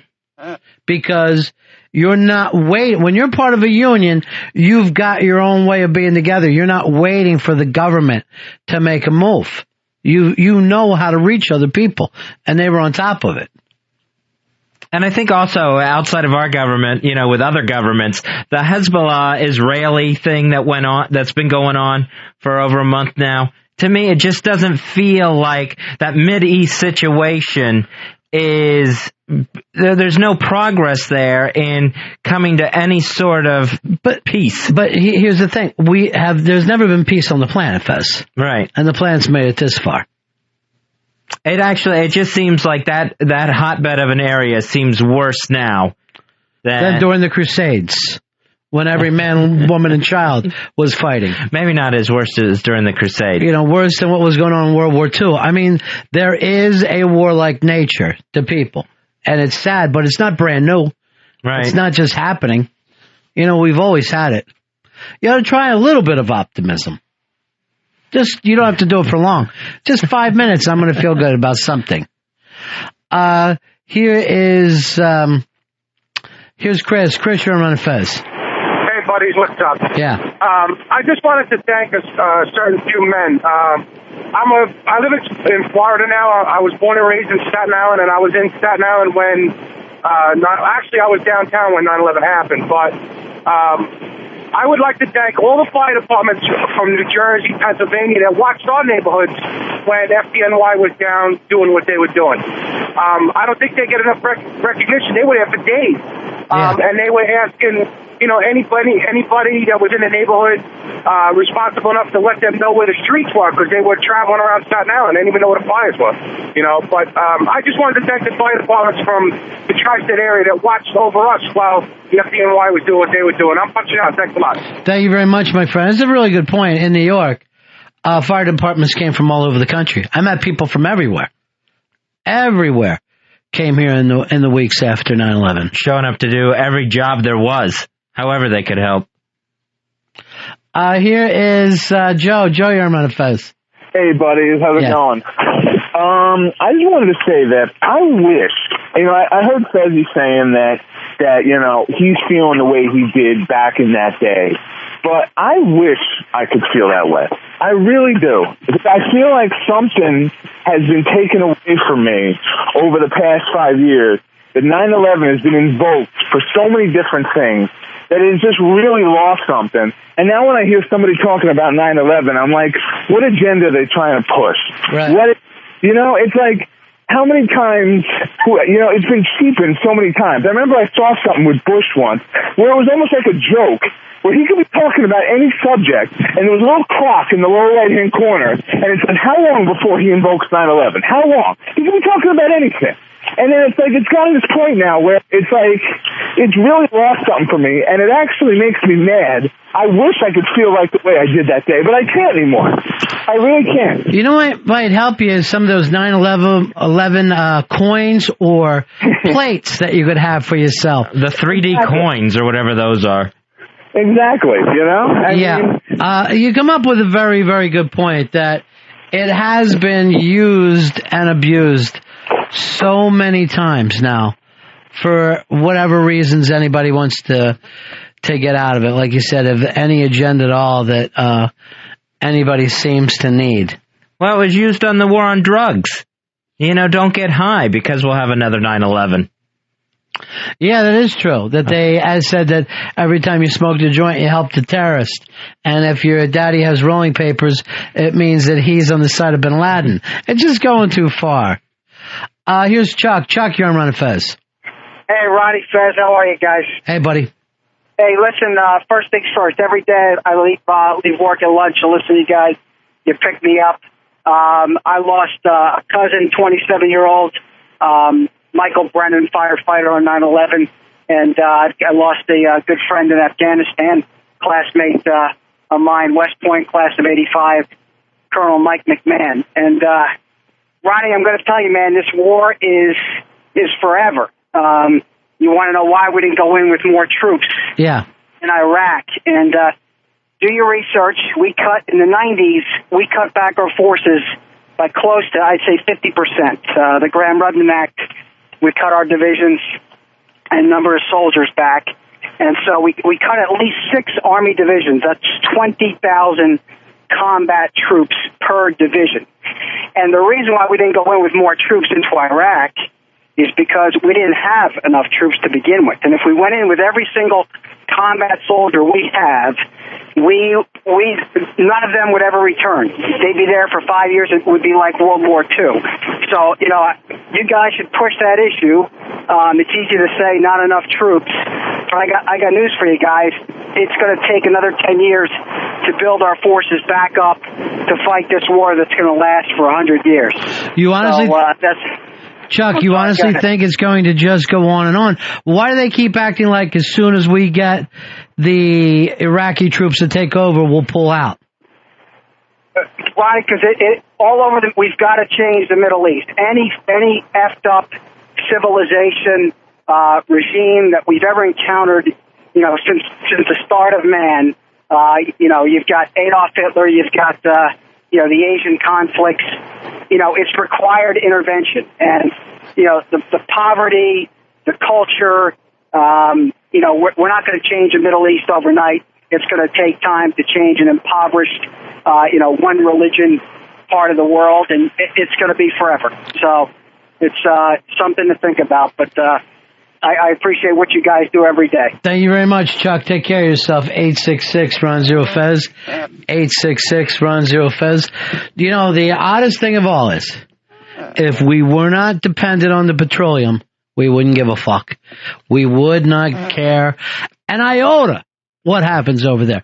It just happens to be because those crazy bastards are sitting on a bunch of oil that we got to deal. It's like a weird balancing act. It's like they would be completely out of our lives, but the universe gave them something to kind of even it up a little bit. Gave them something that we need so we don't stay out of their lives. Well, the thing is, if I can come up with alternative fuel, what I'm trying to do is work on some kind of like little trash compactor that you can drive on, like Back to the Future. That would work. Earl, here's my idea. Get a trash compactor, right? Yeah. And tie it to a DeLorean. We'll see if that works. I know in Brazil they're all running on sugar cane. Have we tried pouring sugar in our gas tanks just to see? I don't think that's a good idea. I do not think that's a good idea. Here is Todd. You're on Run and Fez. Hey, what's going on, yo? Yeah. I was just calling. Today's my daughter's 5th birthday, and she was my first child. She was born about 2 hours after the second building fell, and I just remember that. Are you trying to say that 9/11 is the real father of that baby and get out of this? No, I'm trying to say the surrealism of, man, I no longer have to worry about myself in this fucked up world. Now I got to worry about somebody else. That is the weird thing. It was a crazy day. Yeah. All right, my friend. Thanks. Take care. Take care. Say hi to little 90. On the day we were attacked, he ended up with someone he's got to protect now, out of nowhere. Here is the blowhard. How you doing, buddy? Hey, guys. Obviously a very somber day. The one thing that's really getting me angry is in New York City we have a billionaire mayor who is spending millions of his own money to fight secondhand smoke from cigarettes, and yet he's playing hardball with all the Ground Zero people applying for disability.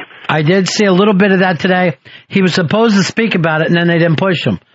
I mean, this guy is so out of touch. He's a pompous ass. And when you look at all the 9/11 documentaries, when you see the people digging in the wreckage, you don't see respirators. These people are working to help. These people gave all they had. They sacrificed.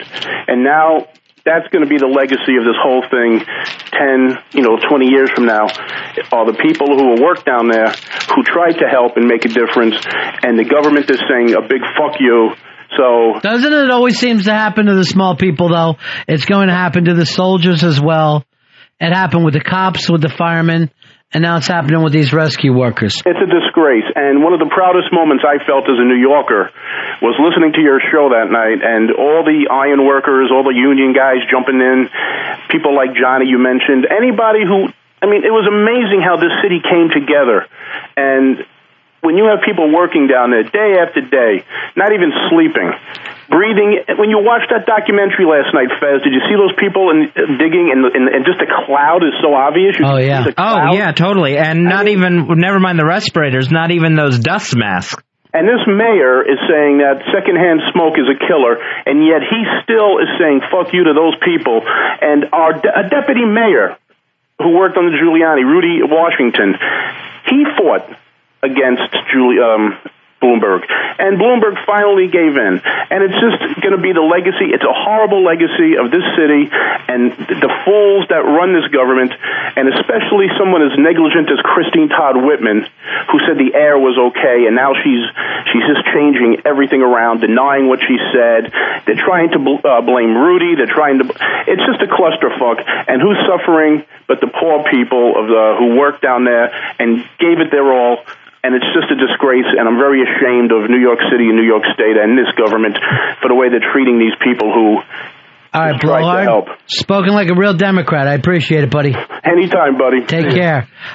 Here is Adam. Adam, you're on Run and Fez. Hey guys, how you doing? Good. As a Muslim American, man, I listen to your radio show and listen to folks around. Today was the day somehow that jackass Osama became a official spokesperson somehow for an entire religion. And it's sad to see because we lost 3,000 people on 9/11 in New York. We've lost over probably 30,000 plus our soldiers over in Iraq over what this idiot thinks he's done. And I can't, and then the people still call in and sit there and go, well, these people, well, you know what? A lot of these so quote-unquote people do not believe, and this is not a religious war. I can't explain that any better. This is not a war with religion, because if you... Let me just check with the Fez. Are we not calling it a war on radical Islam? Is that what our official thing is? Yeah. So I would say somewhat that's a religious war. Okay, but the radical Islam is not attacking Christianity.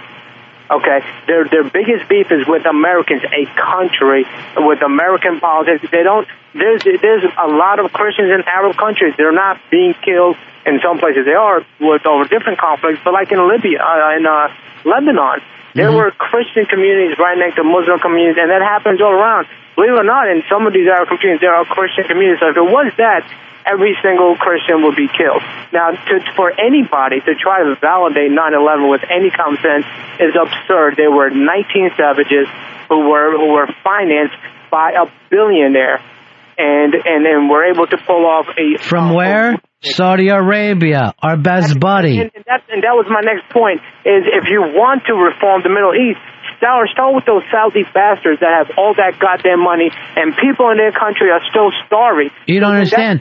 They give us oil, so we love them. Right, but then if you want democracy, why can't we have democracy in Egypt?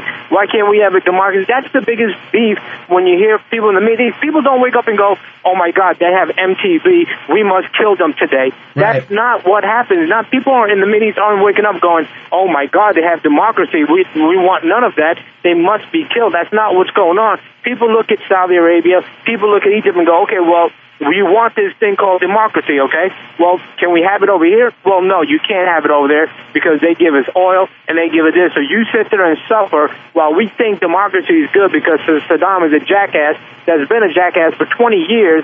So we'll go ahead and take our anger out on him. But no, you can't have democracy. We'll choose who has democracy and who doesn't. If you want to change a region, let's have democracy and let's have some intellectual, honest conversations. What is the root cause of these idiots that are out there? All right, Adam, appreciate you calling. And when it does turn into a religious war, Earl is the biggest Christian here, followed by Fez. I'm taking Fezzy out first. By the time you get to me, believe me, I am a guy who questions all faiths. So really, I should be the last one you get. We're going to take a break. We're right back. Ron and Fez Show. Ron Bennington, Fez Watley, The Ron and Fez Show. XM 202. It's the Ron and Fez Show. Anna, whoa, back. 5 years after. 866-RON-0-FEZ. 866-RON-0-FEZ. Fez, talking with you today, you said you hit a pretty deep depression before the show after watching the early tribute, huh? Yeah, most of the 9/11 specials and tributes leading up to this day I kind of avoided, and then I had to watch the ceremony today at Ground Zero with the roll call of names lost there. Yeah, that was just, took me, instantly back in my mind. Did a big part of it have to do with the romp of 27-0? Your Tampa Bucks looking like they should put it back on the orange jerseys, or? That's also part of my hopeless feeling that I'm going to carry with me as the Bucks go 0-16 this year. Jeff, you're on Ron and Fez.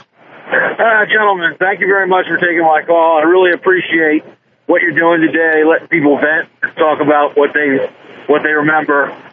This is the whole thing that we're really fighting for in this battle, is the free exchange of ideas. And that's the thing that the radical Islam and the fundamentalists that use Islam as a weapon are mainly afraid of. They're afraid, not just of Christians or Jews or Americans, they're afraid of that freedom, of that idea. Bro, our fundamentalist Christians are afraid of that idea. To some extent, you're right. I have to fucking deal with these bastards through my whole career of going, freedom of speech is harmful.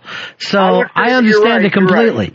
You're right, and but the whole issue is, Islam itself, they're still fighting a war from the 1600s, the Sunnis against the Shia, as to which variety is, they think should be right. They're still fighting this prehistoric battle, and all over the world, I might add, they're still fighting each other. And until there's a reformation in Islam, and it comes into the 21st century, I mean, American Muslims aren't taking up weapons in the street and killing people. They're modernized. They appreciate the freedom of America.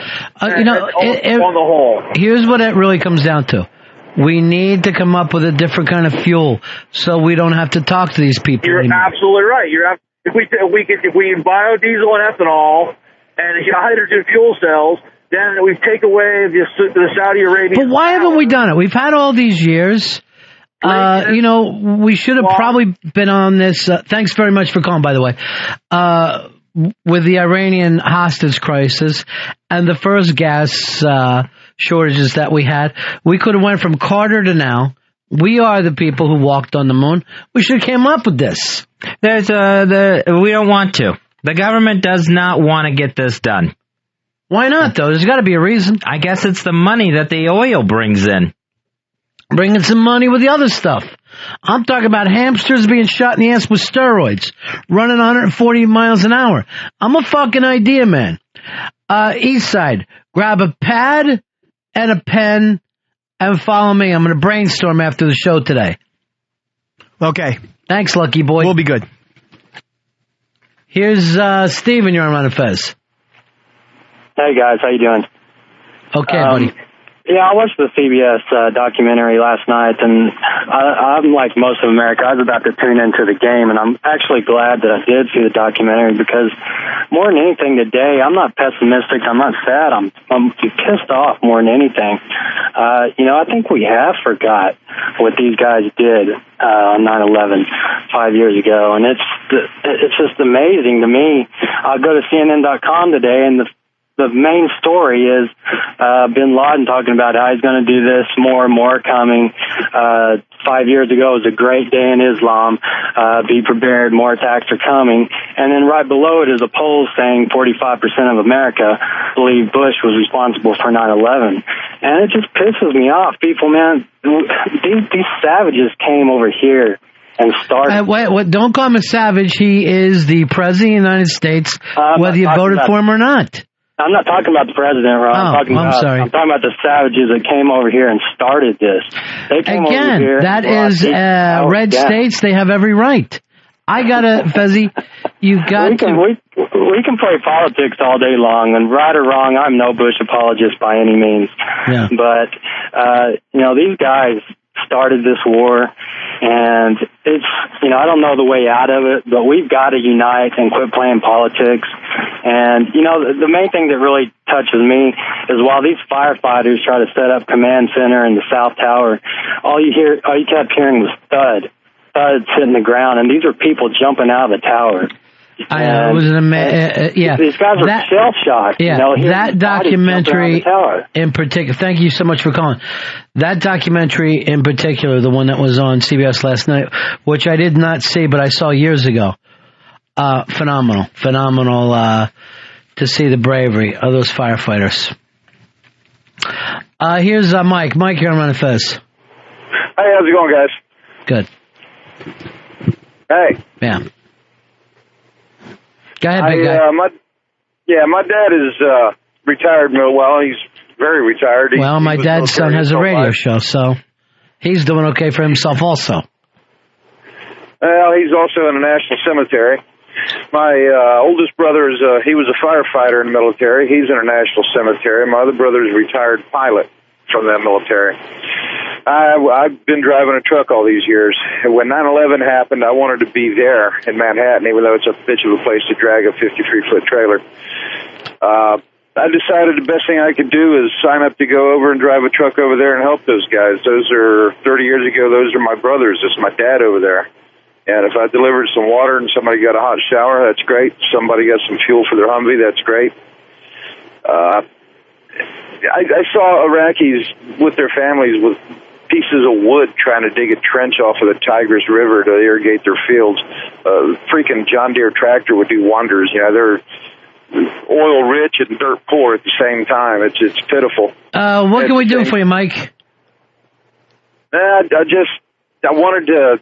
They ought to just show those towers falling on the TV news every morning and every night, so nobody ever fucking forgets. All right, thank you very much, my friend. That seems like a rough way to start your day. Here's Dan. Dan, you're on Run and Fez. Yeah, I just want to talk about the respiratory issues that those guys have been having. Yeah. I mean, I'm from Wisconsin, so, I don't know really what all went down. I mean, just, off news clips or whatever, but, I mean, if this kind of thing were to ever happen again, I mean, the mayor's kind of dicking everybody, not giving them what they need for their health, and like I said, this is going to happen again. Who's going to go over there and help? Not anybody, I don't think. Yeah, believe it or not, they will. People will do it no matter what the price is. That's the one thing we did learn out of 9/11 is people do some extraordinary stuff. Hey, Scott, you're on Run and Fez. Hey, fellas, what was the tipping point of all this political correctness? You know, we know that these guys came over here that blew up those towers were Middle Eastern men between 17 and 30 with backpacks. Yet, you know, we're so politically incorrect to frisk those guys and to racially profile those guys. So we spread in some little old ladies. You know, it wasn't the Norwegians that blew us up. It was these Middle Eastern guys. But why can't we get past this political correctness thing of this racial profiling? What is it about that? Thanks for calling, my friend. Take care. 866-RON-0-FEZ, 866-RON-0-FEZ. Within a couple of minutes, we fell right back into being a normal bunch of talk radio callers. We were basically talking about the fact that it's 5 years after 9/11. How are you doing? How are you feeling? And getting away from the he said, she said, anti-Bush, anti-political correct, apolitical correct talk. That screen over there, big man. Okay, lucky boy? You gotta be my lucky boy. Josh, you're on Run and Fez. Yeah, I was just wondering what you guys thought about the so-called conspiracy theory documentaries and stuff like Loose Change. I thought it was kind of amateur. I would be the first to believe in a lot of this stuff. The only thing that was really odd to me was, as far as conspiracy went, was down with it when the towers went down, Fez. The other one, was it 7 Tower? What was the name of that building? Yeah, 7 World Trade Center. That one came tumbling down without ever been on fire, without being hit by anything. Yeah, that's it's not like one of the towers fell on it or anything. It just also came down, right, from being in the neighborhood, allegedly. So, yeah, and that one was the one that supposedly had all kinds of business taking place there. So, other than that, I'm not sure where I am on the conspiracy stuff. I was wondering about this. Do you have any sort of sound or smell or anything you see that will? No, not that. That will immediately take you right back to that 9/11 day. And this is an odd one, but the really blue sky is something that weirds me out. The really blue sky, which we didn't have today. We had some clouds, but 9/11 was just a cloudless sky. Right. And every time we get a cloudless sky, it reminds me of that now. Yeah, with me, it is anytime. Seriously, it's like when I see a plane and it's over the city whatsoever, like going into LaGuardia or JFK. Mm-hmm. I'm still right there, wondering if that plane is too close. Dave, you're on Run and Fez. Hey, guys, how you doing? Good. I'm just calling here from Halifax, Nova Scotia. And when 9/11 happened, we took in probably the most amount of planes at the major ports like Halifax Toronto is a and wonderful, wonderful town. Also, Fez, Halifax took in the survivors of what? Titanic. Oh, nice work, Halifax. Right. A proud tradition. Yep. And I had a couple families with me in my house I took in that were stranded on their plane for a while and couldn't get out, and one family in particular from New Jersey, and they believe they lost a daughter in one of the towers.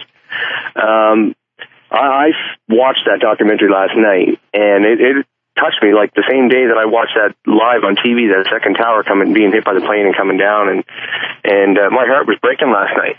And I actually watched the whole thing, unlike you, Fez, sorry buddy, but the documentary on what happened 5 years later, what are these guys doing? Yeah.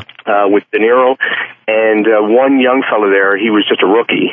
He is now, he had said in the documentary that he was going to go to war, but didn't want to because he was sick be killing people and stuff, and he'd rather be saving lives, but he said he could do that then, like he could go now because it wouldn't be a problem.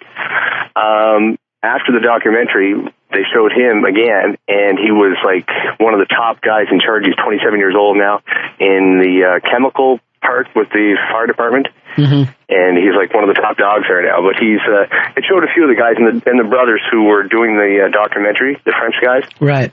They showed them, and they were still at it. One guy was still a firefighter, and just to watch that was amazing. Over again, it was just like it happened today. Yeah, it was. I saw it years ago when it first got done. I thought it was an amazing piece of work. And then some of the CBS stations wouldn't run it, or they ran it later at night because they were worried the FCC was going to fine them for the word "fuck" in it. Yeah, there was other things in the world that were happening a lot worse than somebody throwing the F-bomb down. I mean, yeah, no kidding. I mean, and just I didn't hear the guy's comment from Canada that called earlier. I happened to turn on a little later here, but if he had said something slang that the Americans just get what they deserve, that guy should be put in a bottle and sunk underneath the Atlantic. I mean, there's no way that should be ever said. Nobody deserves the stuff that happens like that.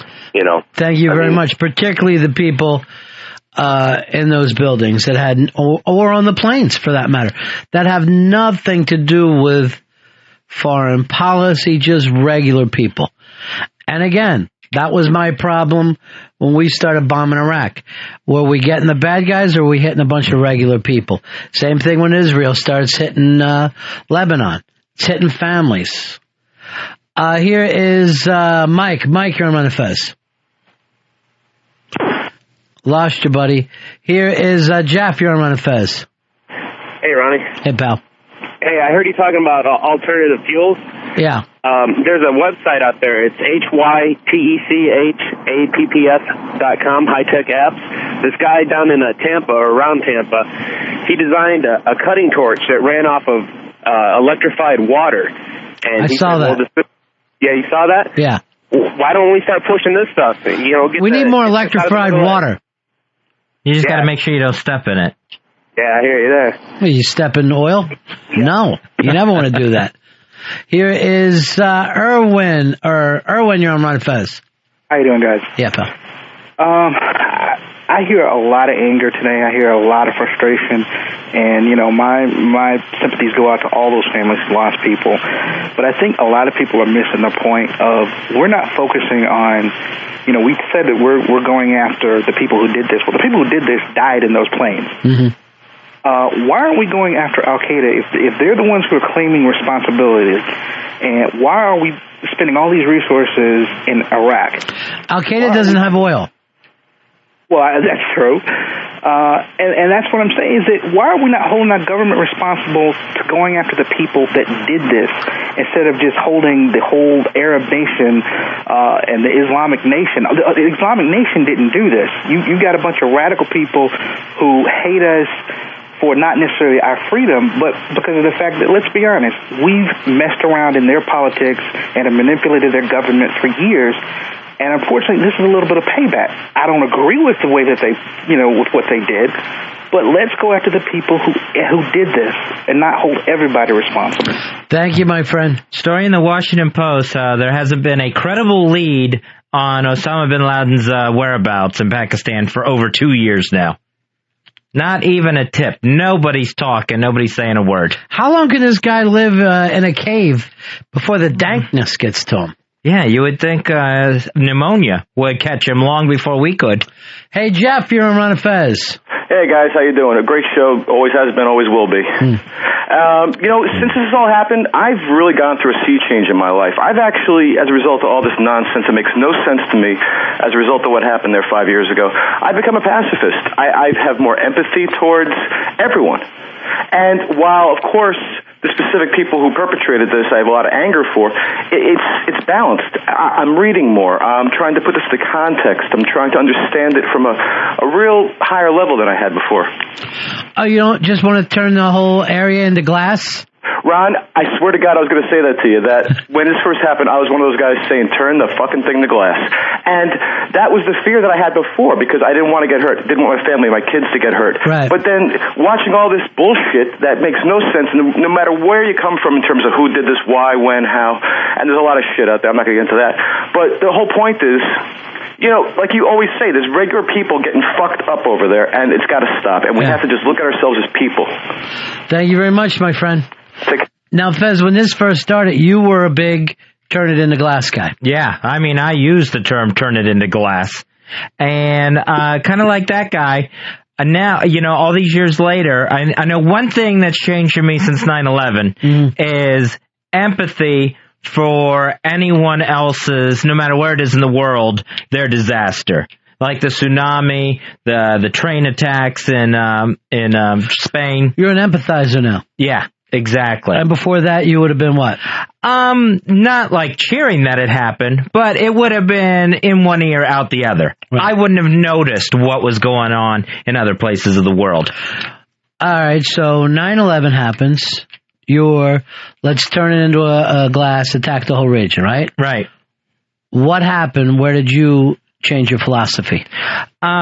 Two things. One is when we went into Iraq, after we had gone into Iraq and couldn't find the weapons of mass destruction, it dawned on me, oh my gosh, you can't, not everyone's responsible for this. To go country to country is ridiculous. And that's what I said, turn the region into glass. Right. Yeah, and to go country to country is absolutely ridiculous. And that it's actually impossible to do. All right, that's one thing. What's second? And the other thing was, I'm trying to think now. There was just the fact of seeing innocent people get killed in these things. Yeah. It's like, so many innocent lives. And then I really felt bad, too, with the Iraqi thing, where now with this amount of soldiers that we've lost in Iraq and Afghanistan, we're very close to that same number that we lost on 9/11. We're right at the 3,000 mark, where we're getting close to the 3,000 mark. And my thought process was it worth it? I mean, are we any safer? Did we avenge what happened on 9/11? And we've cost just as many lives now. More if you count the people over there. You're talking just about American lives. Yeah, totally. Yeah. Doug, you're on Run of Fez. Hey, how are you? Yeah. One thing, the Iraqi oil, apparently the big thing is you can only buy it with American money. That's why we're so interested in being over there. But we're never going to go to alternative fuel because supposedly the American dollar won't be worth as much if you can't buy oil with it.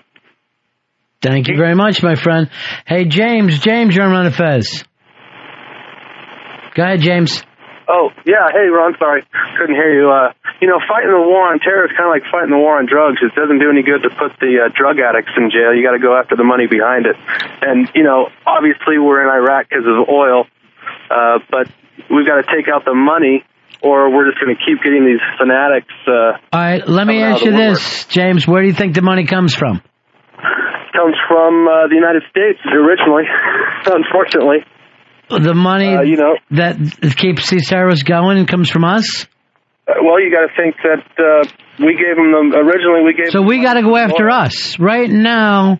The only way to get them is to get us. No, that's not. That's no. What I got we're gonna do confused. is we've got to change our attitude towards the Middle East and not do business with countries that are going to allow their money to slip into these terrorist hands. Like Saudi Arabia. Exactly. Yeah, well, that's the one. Everybody on the planes is from Saudi Arabia. The money's from Saudi Arabia. Bin Laden's from Saudi Arabia. So we go into Iraq. Well, we sit there and we look at, we go and play footsies with the government of Saudi Arabia, and they just turn around and give our money right to Al-Qaeda and the rest of the idiots. Thank you, my friend. Yep. Take care. 866-RON-0-FEZ. 866-RON-0-FEZ. Hey, Kevin, you're on Ron and Fez. Hi, this is Kevin. Yeah, that's what I said. Yeah, I know. Brain dead. Okay. No, on September 11th, I drove all night, and I woke up, or I went to bed like 8:30, and then I woke up like that later that afternoon, and you know, everything was just different. I mean, there was people walking around kind of like in a haze, and I had no clue what happened until another driver said, "Well, what do you think about what happened?" I said, "What are you talking about?" And he said, "The thing that happened in New York." I said, "Dude, I've been asleep. I have no What can idea we do for you, Kevin? I would love to, keep you company while you're driving your truck, but is there a point to this? Just the point that since I was so far away, I think people that just how y'all were talking about people far away don't really think of it. Mm-hmm. I think that's true in a sense. I mean, I was in Missouri when it happened, and you're kind of disconnected from it until certain things remind you of it. I mean, I didn't lose anybody in the towers or anything. So no wonder you called. All right, thank you very much, Kevin. Thank you. Bye-bye. 866-RON-0-FEZ. 866-RON-0-FEZ. Let me go to Marty. Marty, you're on Ron and Fez. Go ahead, Marty. Hey, Ronnie and Fezzy. Hey, pal. There's no closure on this deal until OBL's dead. That's it. All this other stuff that's been going on doesn't allow for us to have quote-unquote victory. Unless you get the bad guys, it ain't over. And Would you have ever bet 5 years it would go around and that guy was still breathing oxygen? I remember at the 3-month mark we were freaking out. 6 months, year, then after that people stopped caring. You never hear people say, if we get Bin Laden, we're all going to feel better. Yeah, because now, I think now if you got Bin Laden, it wouldn't change anybody. I mean, I don't think it would make me feel any safer now. It's been too long. I mean, not that he shouldn't be brought to justice, and I wouldn't love to see him captured. I don't understand that attitude at all. I mean, the guy who did this is the guy you go after. We need to take a quick break, then we'll come back and wrap up the show. Ron and Fez. Ron Bennington, Fez Watley, The Ron and Fez Show. XM202. Bruce Springsteen, from his album The 9/11 Widows Sure Are Hot. It is the Ron and Fez Show. 866-RON-0-FEZ. 866-RON-0-FEZ. Hey, Marilyn, you're on the Ron and Fez Show. That was a pretty fucking quick ending, Earl. Go ahead, buddy. Go ahead, Marilyn. Oh, sorry. I just think it's funny how after 9/11 happened, we kind of turned against our own. I've been driving a truck now for a year and a half, and after 9/11 occurred, everybody was suspicious of the truck drivers because they could transport, hazardous materials or bombs, and everybody had to be fingerprinted and documented and literally almost, I hate to say the phrase, but checked for polyps. And I just think it's amazing how we kind of turned against each other when it was the truck drivers during September 11th and Hurricane Katrina who were volunteering their services and paying their own fuel to go down and help those people out of the bind that they were in. So you're saying it's the terrorists, not the truckers, that we should be afraid of? Exactly, but I think, yes, with 9/11, we should have been a little bit more suspicious of the people that were in an everyday contact. I'm going to tell you the truth, Marilyn. I remember when the two towers were on fire, and my phone rings, and it was my dad, and he said to me, "You see that, son? See what the fucking truckers have done?" And I go, "Wait till we get all the facts, Dad. It may not be truckers." So it wasn't the truckers. Yeah. All right. I've spent the past 5 years hating the wrong people. All right, Marilyn. Everybody does, son. Bye-bye. Okay, thanks. I didn't know at any point we had turned on the truckers. Chris, you're on the Ron and Fez show. Boys, I'm just wondering if it's okay to want to forget. You can forget if you want. You know, I mean, this is all force-fed remembrance. If you don't remember, there's sort of something wrong with you, I think. Mm-hmm. So you should say there's no National Days of Remembrance. No, not that. But, 9/11, New Yorkers feel it more than everyone else does, and we have a way to remember everything. We don't need it force-fed by CNN and Katie Couric and Tom Brokaw and all those fellas.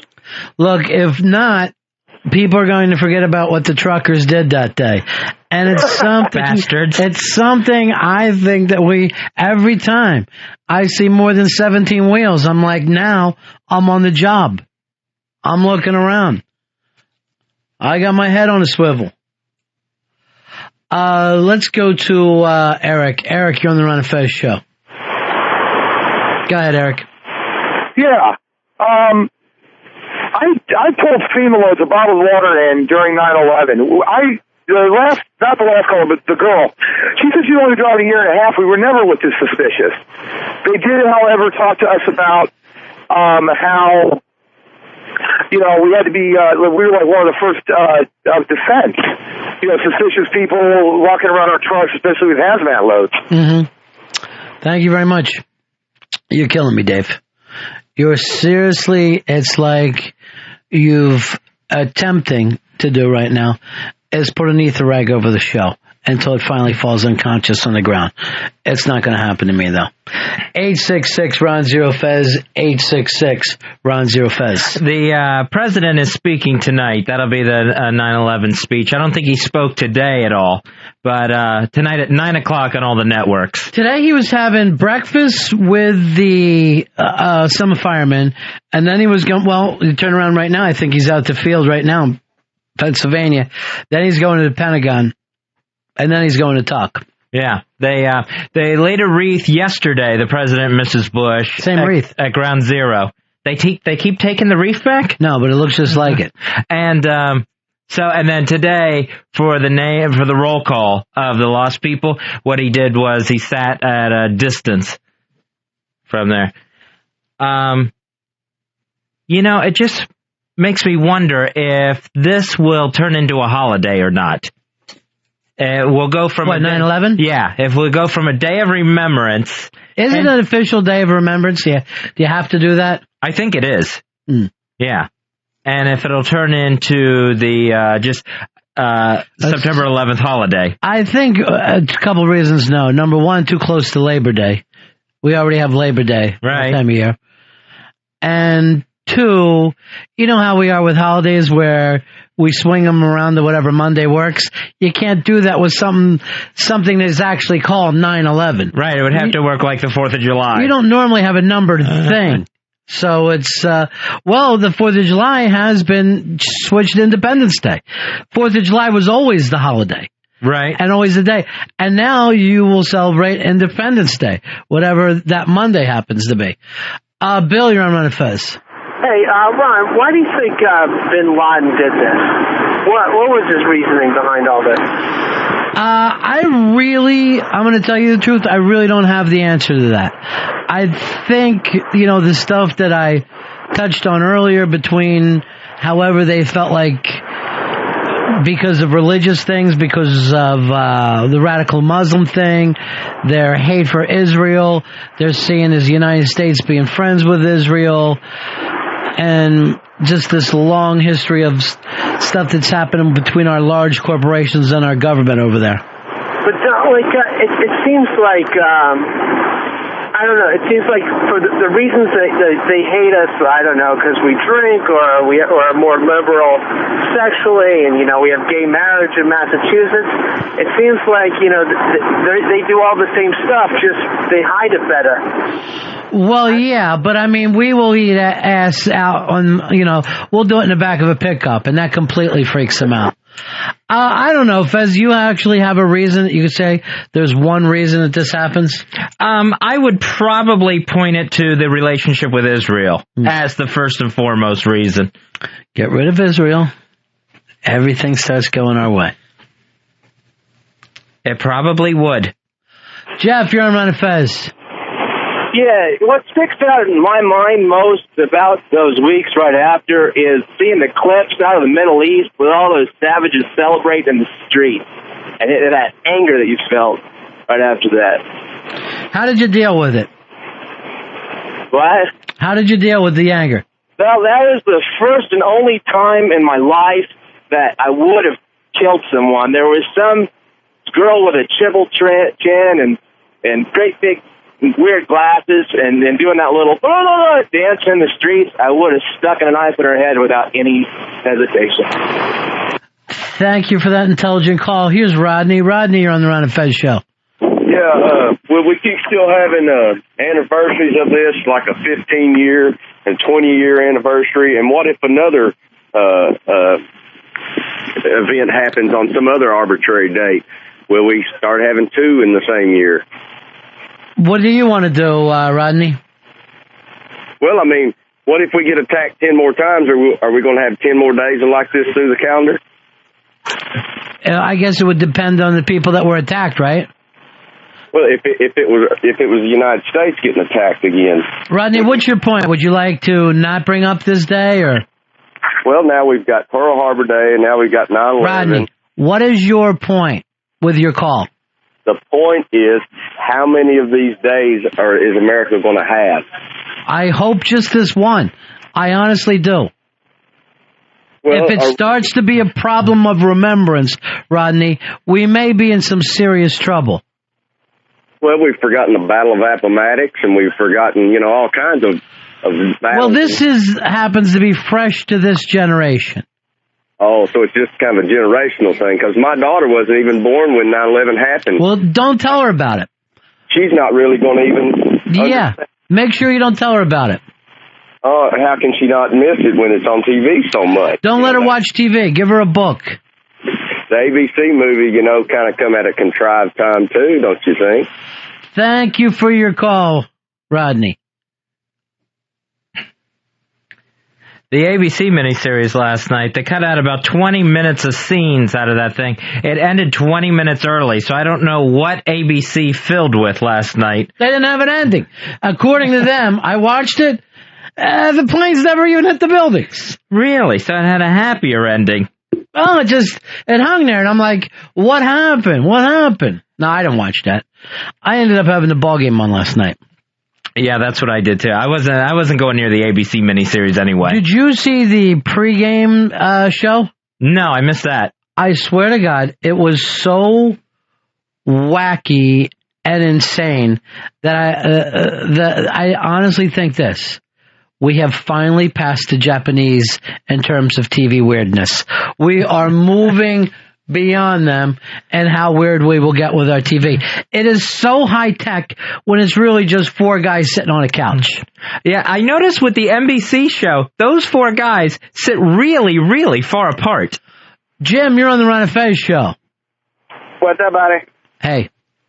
Hey, Rodney says, how many of these are we going to have? We're going to have as many as there needs to be. I mean, if this happens 50 more times, there should be 50 more days that we remember America being attacked in this fashion. He brings up this battle. Well, the battle is inconsequential. A battle is soldiers fighting. I mean, we remember that, but come on, now, this wasn't a battle. This was a bunch of people going to work. It would be my greatest wish that this was remembered as the worst attack ever on American civilians, and that's it. I hope we don't have to start worrying about stacking these up like Rodney seemed to have in his crawl. Although he didn't seem like he knew where he wanted to go with that opinion, it was bugging him. No, he was just worried that we're going to have too many days of remembrance for him to actually remember on. And that every day he's going to have to stop and remember something else. I think it was more of a position of he can't remember too many things. 866-RON-0-FEZ. That's 866-766-0339. Hey, Mike, you're on the Ron and Fez show. Yeah, hey, Ron. One thing I haven't heard mentioned is that Bin Laden's official reason for attacking the United States was because of the American forces in Saudi Arabia, which George Bush then negotiated and has shut down since then.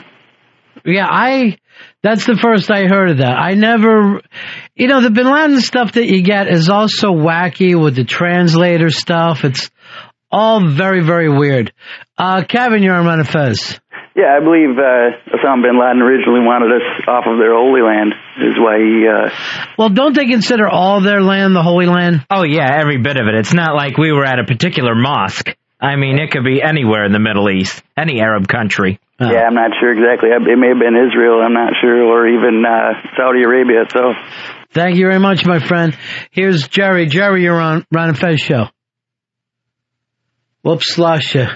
Let me try it again. Hey, Jerry, you're on the air, buddy. Hey, how's it going, you guys? You guys are great. Hey, I've been in the Marine Corps. I've been there for about 4 years now. The only reason I joined is just so I could, go over there and it pissed me off so bad.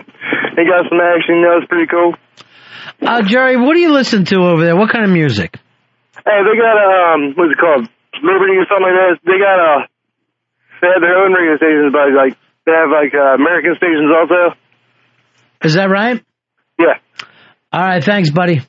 Yep. See you later on. I don't think there's anything else on tonight regarding 9/11 other than the president speaking.